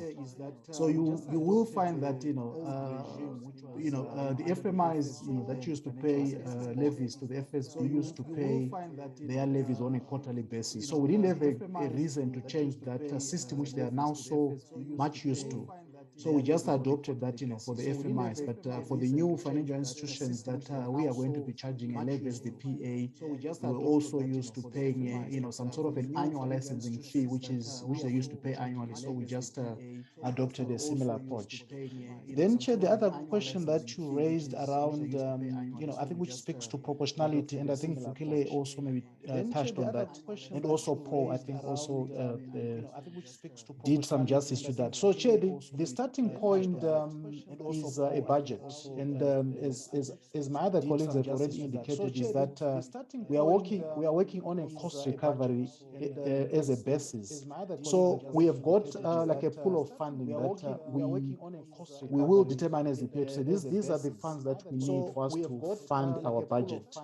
Then we see, how do we need to raise those funds? Of course, proportionality plays a very important role in that, because who also don't want to burden the smaller entities. Hence, you find that, even the formulas where they are structured, you find, the large financial institutions are going to contribute quite significant to that cost recovery.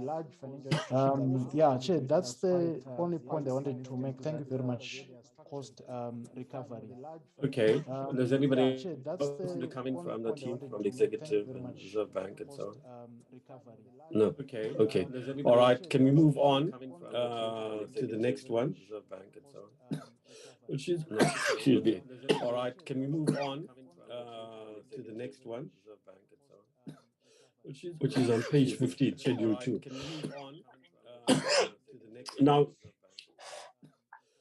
which is on the applicability to those institutions from now A to ZB. I don't have any issue with that. Does anybody else? Applicability to those institutions from no. I think the elevation of double levy payment. I don't have any issue with that. Does anybody else? No. I think the elevation of double levy payment. I don't have any issue with that. Does anybody else? Yeah, okay, you've covered that in previous comment in the policy. It's table B that's problematic in the sense of how do we understand it. Previous comment in the policy. It's table B that I want to ask committee members. Problematic. How do you want to proceed from 16 to 32? It's table B that I want to ask. They have given us the method, right? How do you want to proceed? And the same method is applied. So given us I could, from the chair, I'm not sure, and the same method is go through each formally, well, informally, but I could, from the by pointing out, well, table B on banks or branch, well, informally, but any comment? Cooperative bank, any comment? Or do you want an explanation on every one of them? Branch. What do members feel? Cooperative bank, any comment? Dennis, do you want an explanation? Yeah, I think the principle has been established. I think it would be repetitive to go through explanations on each one. We've gone through the definitions, we've gone through the various details on the entity, and I think just going over it briefly without an explanation on each line item would be more than sufficient. Yeah, Dennis, that's how I feel. So if members don't have any problems, I'm going to do that, but I have to table as a chair for parliamentary procedure all the problems. I'm going to do that tables in some form or another. So we'll start with table B, bank or branch. Any comments? If anybody's got any comments, you'll take cooperative bank, mutual bank, non-life insurer, life insurer, micro insurer, central securities, depository, independent clearinghouse, associated clearinghouse, central counterparty, trade depository, over-the-counter derivative provider, credit rating agency. It surprises me the number of entities. I forgot many of these things, and some are totally new to me. Pension fund, occupational fund, and then we go on to pension fund administrator, collective investment schemes and securities, collective investment scheme in hedge funds. My God, foreign collective investment scheme, collective investment scheme in property, collective investment scheme in participation bonds, category 1 or 4 financial services providers, category 2, 2A or 3 financial bonds. One thing that is admirable, I must say, colleagues, is the finite detail in which they treat every entity. And they have to find, it's a gigantic task you've fulfilled here. I mean, it's really quite enormous what you've done here. All of you come coordinated by trade. Then we go to page 22, it's category 1 or category 4 financial services providers in respect of those subcategories. Then financial services providers. Then we go to schedule 3 colleagues. Table C must be applied to calculate the levy payable by the supervisor that is liable to pay the amount of schedule 1 or 2, right? Now, type of supervised entity, all supervised entities are liable to pay levies, calculate in accordance with schedule 1 or 2, of course. Then schedule 4 is the same application, the same format, and it goes on to look at all supervised entities that are liable to pay levies referred to in schedule 2. Then we go to schedule 5. The application is set out above. Then we go to the Office of the Pension Funds Adjudicator, Office of the Ombud Financial Services Providers, Table F, the application, and then we go on to each one, bank, cooperative bank, mutual bank, branch, right? Then the memorandum, right? We don't go through that, right? And then we mercifully are relieved of your tables, Janine. And anybody object to Creator Communications printing it, Dennis? Does the DA have a policy? Okay, so before we proceed, finally, I wanted to ask Comrade Moletsane, what's the EFF position? Look at page 26. What's the EFF position on the Office of the Ombudsman Financial Services Providers? Do you think that the base amount, 1,100 rands, and then the variable amounts, AA 690, AA equal to WBB, and W average levy base is maximum rounds of 333, 275. What's the EFF policy on that? What does the CIC say? And then to the DA, I'd like to ask them, turning to page 24, no, not page 24, that's too easy. DA, Dennis, Smarty Pants, can we go to page 21? Now, what do you think of category 1 or 4 financial services providers? The third row there. It's 520 times. W is the variable amount, W being the average total number, levy is equal to base amount plus variable amount, and it's 2.5 million. So what does the DA think about that, Smarty Pants Dennis? What is your position as a party? What is your caucus going to say about that? Because you'll be reserving your position because you will consult your caucus. So what is your new or your old chief whip going to say about it? What is Mr. Taylor going to say about this? What's the DA position? When you went for elections, what did you say about this? And for the 2024 election manifesto, Mr. Ryder, what are you going to say about this? Why is Willie Alcom so quiet? Why you never allow him to speak? Willie, you'll answer that question on behalf of the DA rather than Dennis, who we bored up. Chairperson, in Afrikaans, we've got a saying, skoenmaker hou jou by jou lees. In other words, let the experts deal with what they're good with. And I know that Dennis is much more of an expert on this than I am. Okay, Smarty Pants expert, Dennis, Quick Mouth Rider, what's the position of the DA on this?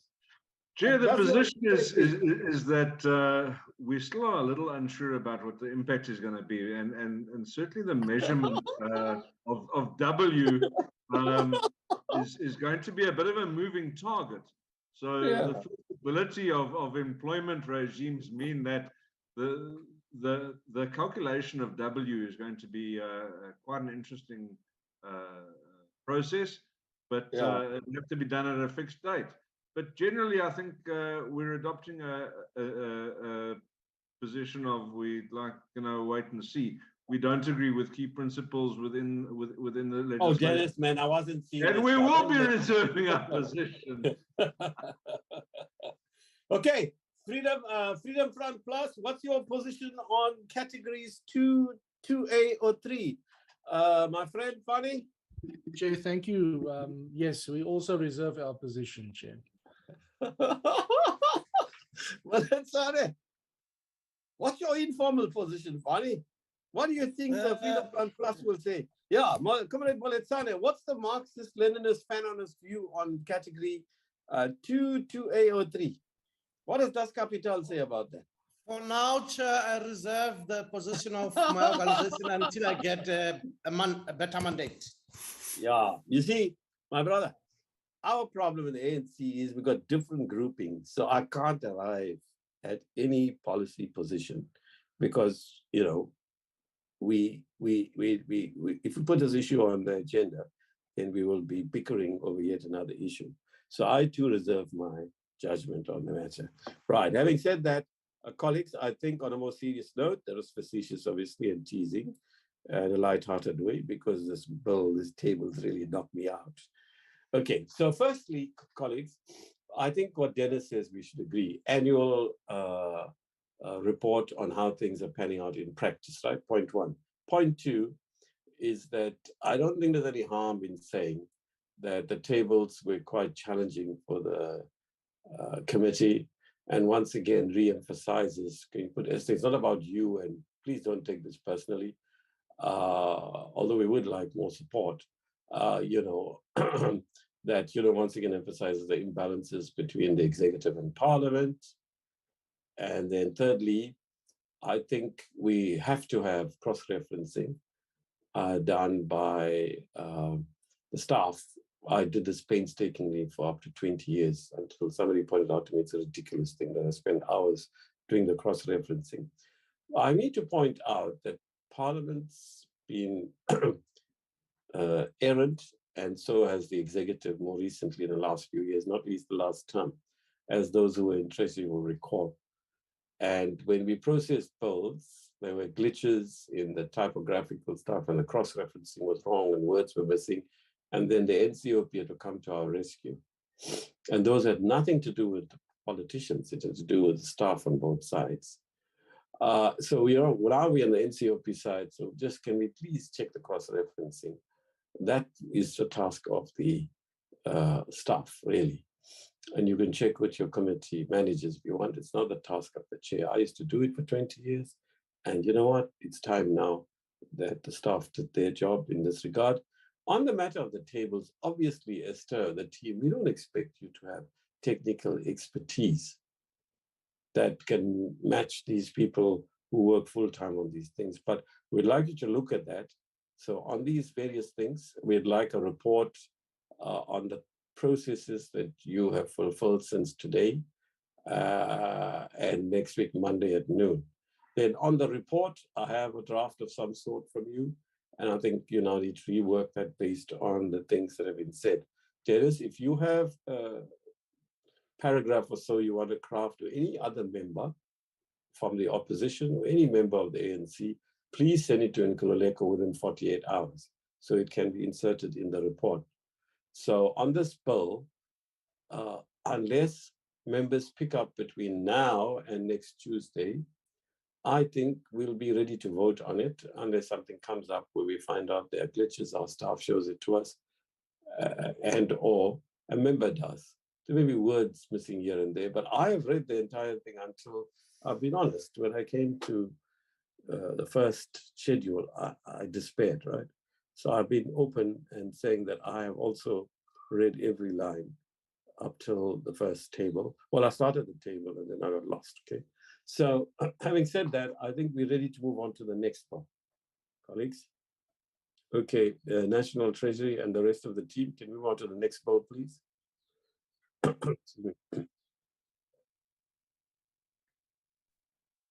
Chairperson, I really think we need danger pay for these two bills. Yeah. Hey, I want to tell you guys something. So I know a municipality. I won't mention which one it is, remember. So, you know, your colleagues, right? You were in council. I don't know if it applied to yours. They will stand up and say, no, we are against these increases of councillors' salaries, right? And then the NEC sort of looks at things and, you know, there's a draft promulgated. And in the meanwhile, guess who advises the ANC chief reporter? You know, because some of your colleagues, I mean, it's a fact, it's historical overflow from the apartheid era. The very people that will stand up and oppose, by the way, the bill, you know, the position that councillors says increase. Quietly, they strengthen the argument of, let's say, the ANC, which wants the increase, right? And say, you know, why don't you argue this case? So that's hilarious, right? The stories, I used to be chairing local government at the time, so I used to pick up all these things. Okay, fine, that's the way politicians are. It's not about your party or anything. The reverse might happen if we had the skills that your party sometimes has. Right, the only skill you don't have is you can't win elections, but leave that aside, and that's what finally counts. And we do win elections, and we will, whatever happens, even if we dip below 50%, we'll still be the largest party. Then you will say, hey, the party lost. Never mind that you got half the percentage vote we got. You'll say, we lost. Never mind that you fell short 100% of your target. You'll say, we lost. Okay, Baba Rakhane, isn't that correct, my friend? Okay, right? Yes. Yeah. Hey, you know, Dennis, I love one of the state. Imbalula said, yeah, although he was rationalizing, he said, I think it was him. He said, yeah, no way in the world will a party that wins like 45% of the vote is regarded as having lost, you know, because the other parties have got 20% and 10% and so on. Well, Etsane, do you think in your lifetime EFF will ever go beyond 10%?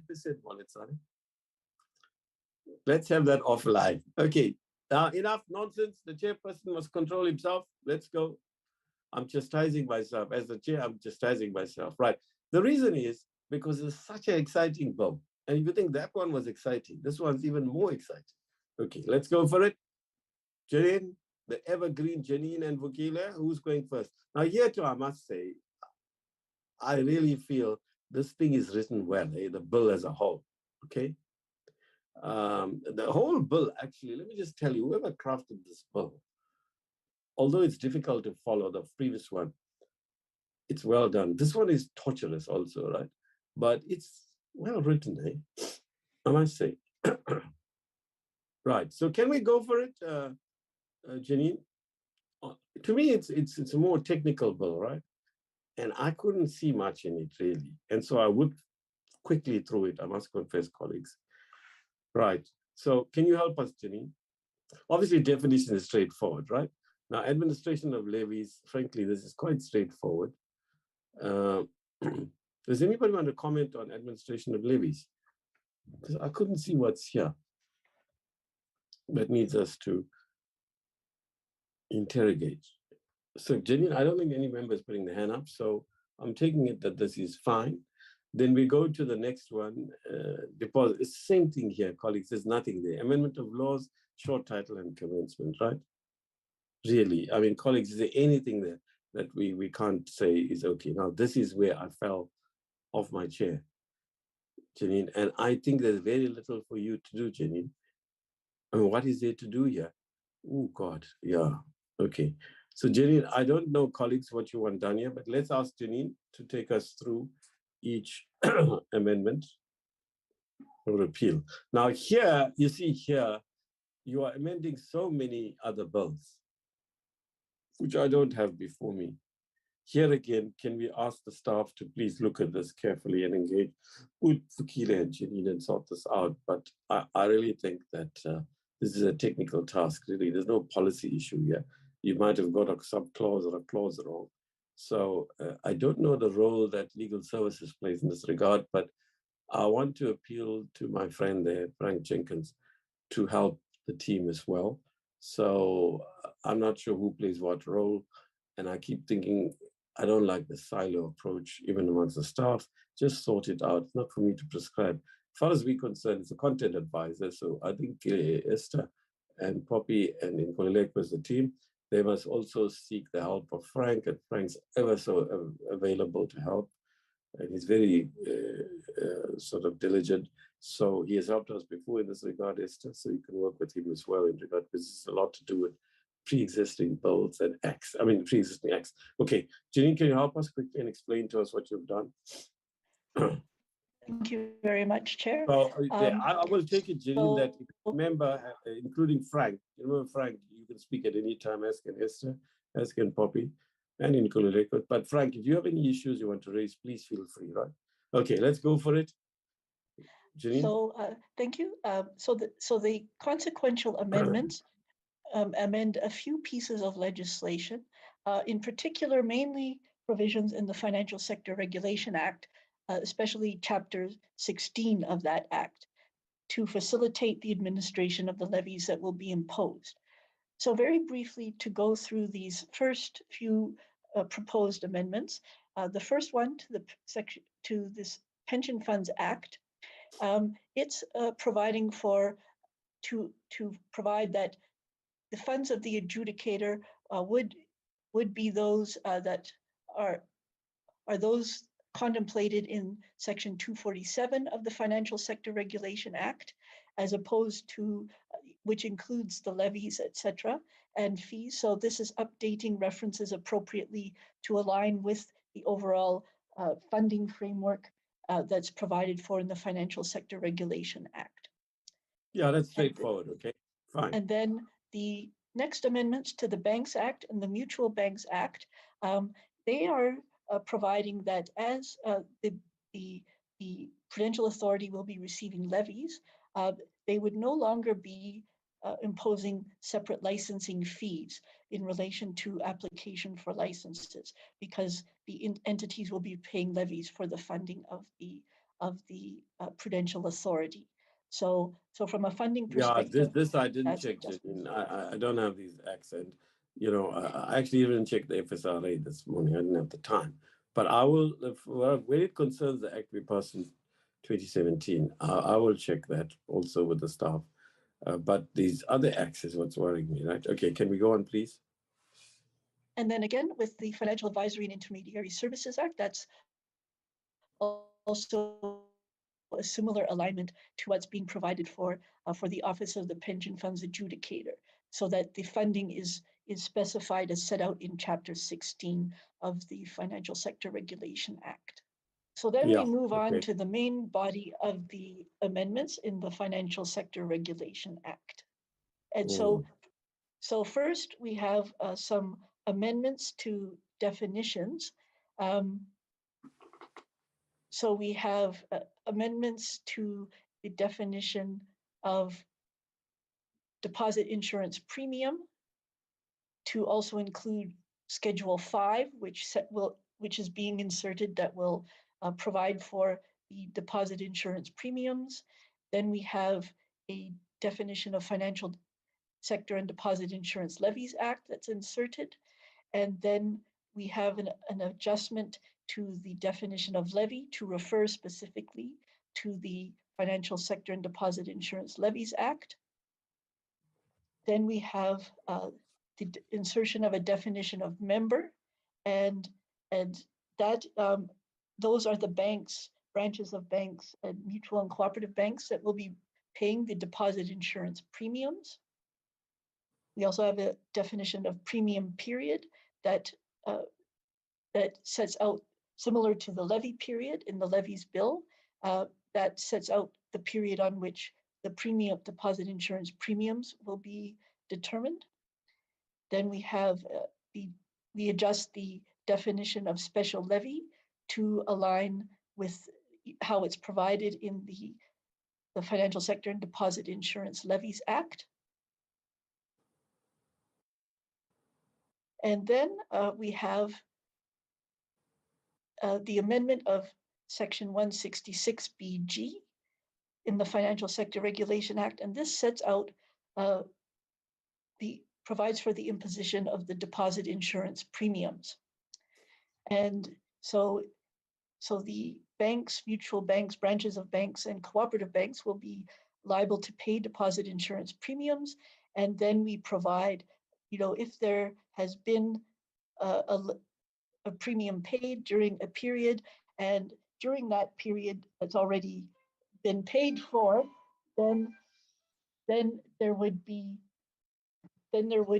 a refund, a pro rata refund of the premium that was paid if the bank had its license canceled or suspended during that period. And that's similar to what's provided for in the Levies Act in relation to the various levies. And then we have amendments to Section 237 in the Financial Sector Regulation Act. And then this is adding some additional wording in the section to refer also to the levies in terms of the Financial Sector Levies Act, and also referencing to the premiums that are imposed under the Financial Sector Regulation Act. So basically throughout the Chapter 16 of the Financial Sector Regulation Act, we're adding appropriate referencing to the levies and premiums, and making refinements to align with the levies bill, and also how the levies will be collected and administered and distributed. And then we specify, how the levies that are payable in terms of the Levies Act, when they're due and payable, and to the regulators, and also the deposit insurance levies when they're due and payable to the Corporation for Deposit Insurance, and also the deposit insurance premiums. So that's providing for when the entities must be paying the various levies and premiums. And then we specify that different levies may be imposed for different categories of supervised entities or members. And then also deposit insurance premiums may be imposed for different categories of entities and members. And that's in line with what's specified in the different schedules to the levies bill. Then we have a couple of, well, we have an amendment to the heading of section 238, and then we have insertion of referencing to deposit insurance premium, as well as fees and levies. And then similarly with section 239, we have an adjustment to the heading of the section and insertion of references to deposit insurance premium as well. So the proposals will also that are referred to in that section regarding levies would also be made in relation to the deposit insurance premiums. And then we provide also similarly to what's provided in the Levies Act in clause 10 in the Levies Bill. We also provide that in relation to the deposit insurance premium schedule, Schedule 5, that will be included in the Financial Sector Regulation Act in terms of these amendments, that schedule could also potentially be amended in terms of a essentially an identical process to what's provided in clause 10 in the Levies Act.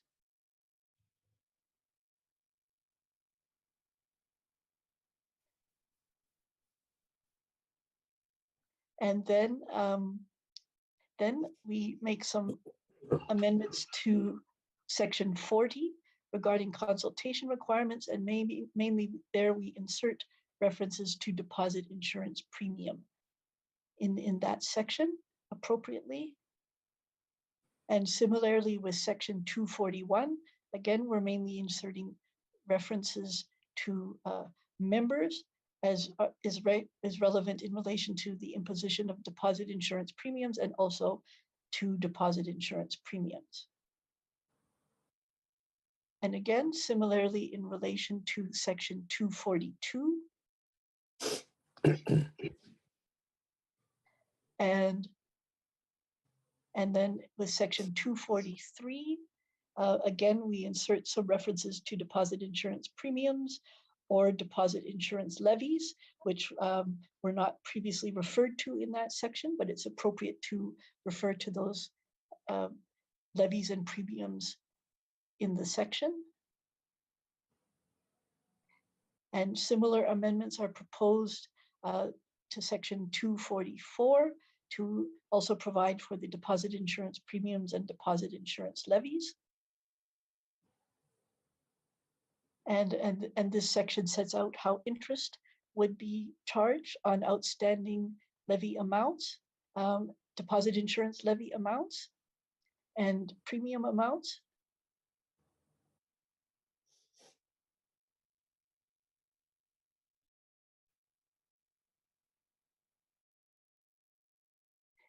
And then with section 245, then we address exemptions from deposit insurance premiums, the potential to grant exemptions.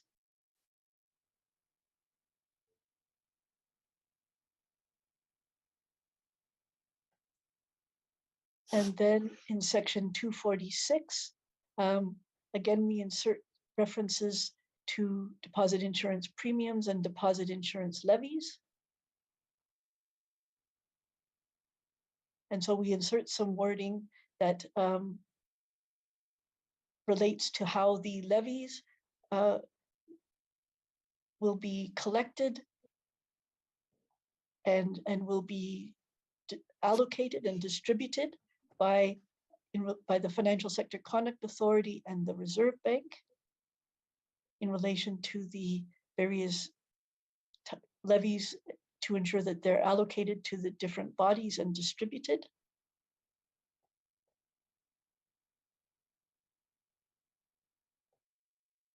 And it specifies, where the amounts must be paid to by the Financial Sector Conduct Authority or the Reserve Bank when they're distributing the amounts. And also in relation to the levies and premiums.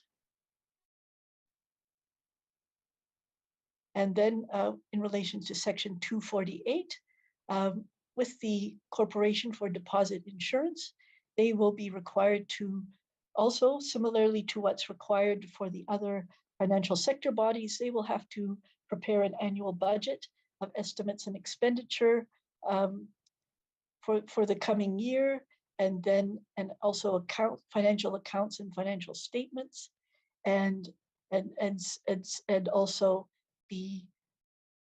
it assigns the responsibility for the preparation of the accounts and ensuring that the expenditure is in accordance with the budget and accounts is clearly specified to be the Chief Executive Officer of the corporation.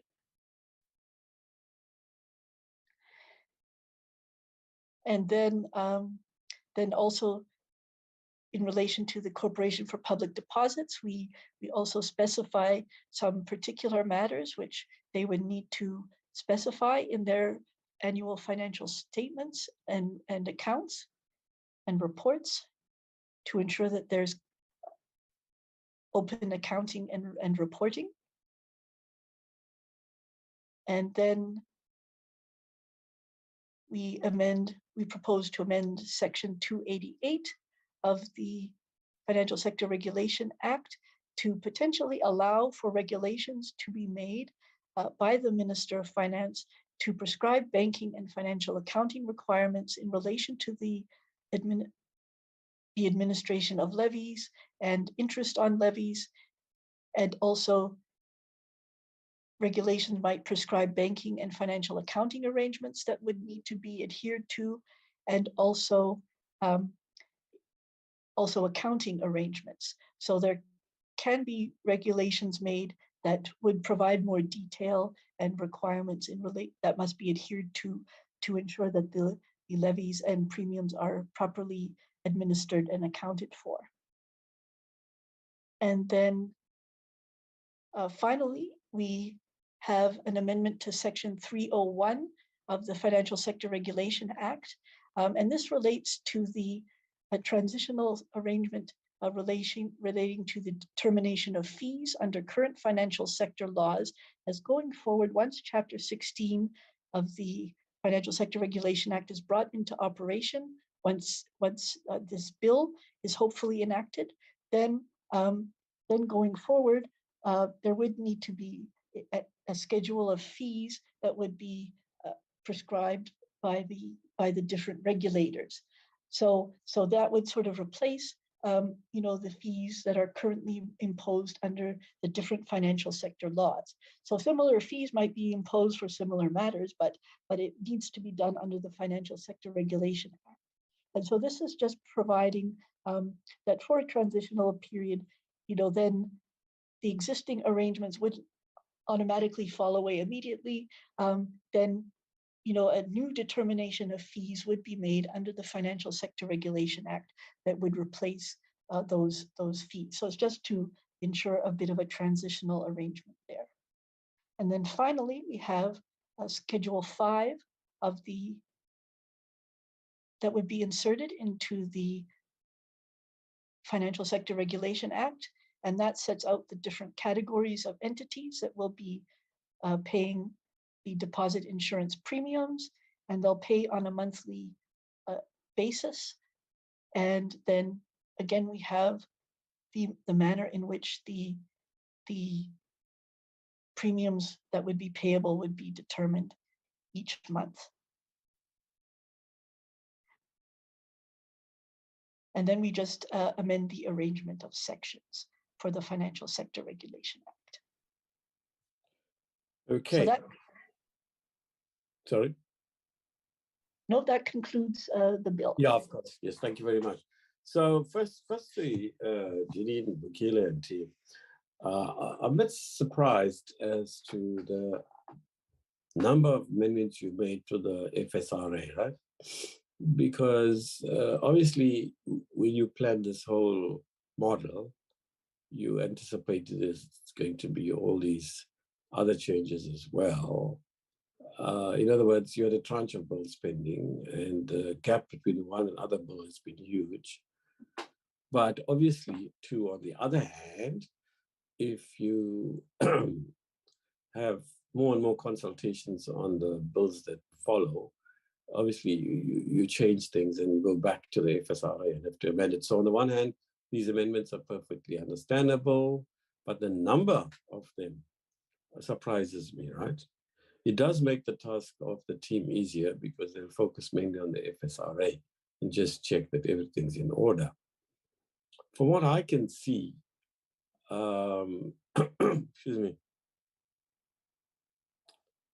the overall number of amendments you made to the FSRA are surprising, actually. Is there any comment you want to make on that? Thank you very much, Chair, and Lukile can come in, but I'll just initially just explain the main necessity for most of the amendments. A lot of them relate to the implementation of deposit insurance levies and deposit insurance premiums. And at the time that the Financial Sector Regulation Act was before Parliament and enacted, that work was still ongoing and was still very much under discussion. And so that the Parliament only enacted the legislation that really provides for the Deposit Insurance Corporation and the envisaged premiums and levies last year. So in the Financial Sector Laws Amendment Act of last year. So quite a number of those amendments do relate to appropriately accommodating the deposit insurance levies and premiums within the framework that was overall envisaged for the levies to ensure that there's appropriate referencing. So that's one aspect that was of a significant nature that led to many of the amendments. And then another aspect that did result in some amendments is that originally when the Financial Sector Regulation Act was developed, it was thought that the Financial Sector Conduct Authority would do all of the collection of the levies, and that's how it was sort of proposed at that time. But now it's proposed that the Prudential Authority should have a role in collecting levies for the Prudential, or the Reserve Bank, sorry, should have a role in collecting levies for the Prudential Authority, and the premiums and deposit insurance levies for the Corporation for Deposit Insurance. So I think those were the two main aspects that really necessitated what ultimately ended up being quite a number of amendments, although not radically substantial in nature. It's more trying to fit these changes into the overall framework. Okay, I can see that, but fine, I get you. I don't want to say anything more. I mean, I'm just, okay, fine, I won't say anything more. I don't see any other hand up. So is there anybody else who wants to say something before we draw to a close? No. I think this is an easier bill to process. The schedules are easier to process. I don't have anything further to say on this. So is there anyone who wants to make an overall comment at all? I don't see any hand up. Oh, we finished much earlier than I had anticipated. Okay, then I just want to say one thing. We're in the hands of the staff. So if they deliver by next Monday, then we will be ready to vote on this bill. Otherwise, we will have to postpone it. Well, we'll have the meeting, but we will then decide when we vote on it. So I plead with the staff to just follow on what we've agreed on. And secondly, I need to draw the attention of this committee to the DBSA issue, where from what we could tell, there was nothing on our side, in Kuleko's side in particular, that led to the postponement of that sitting. Now, it is important, and Kuleko's been pushing me, and rightly so, that's his job. I mean, you know, he's doing his job, that we focus on the bills and come to DBSA when we can.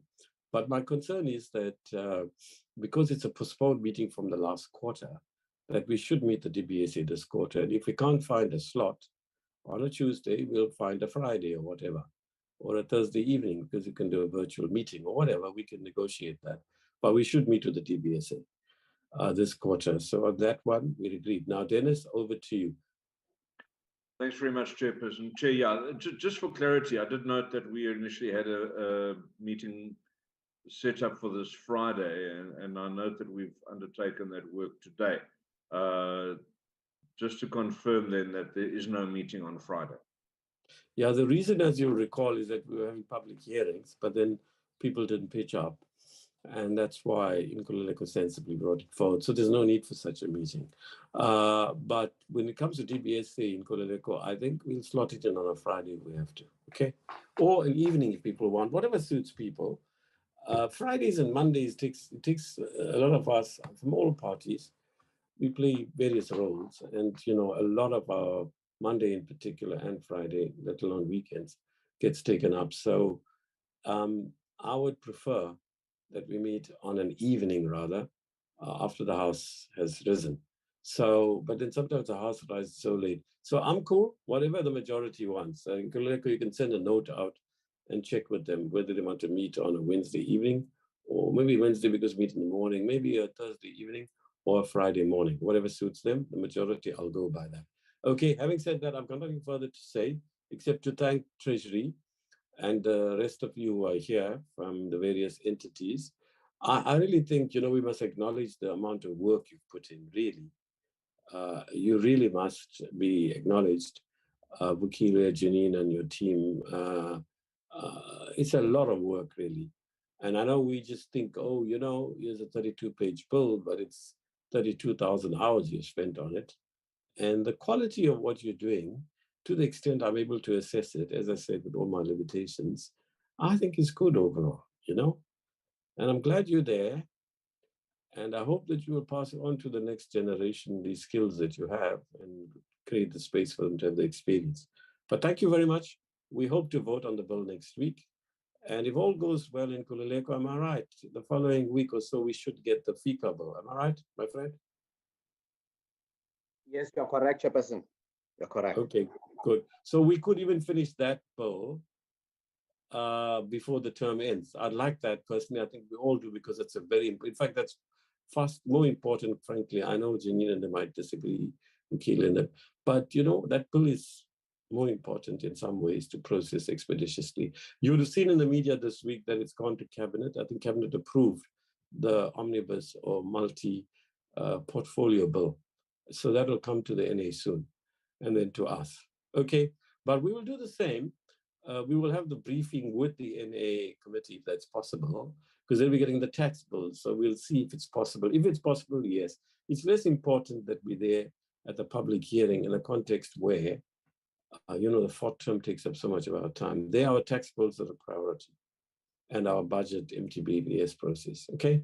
Having said that, thank you all. Bye then.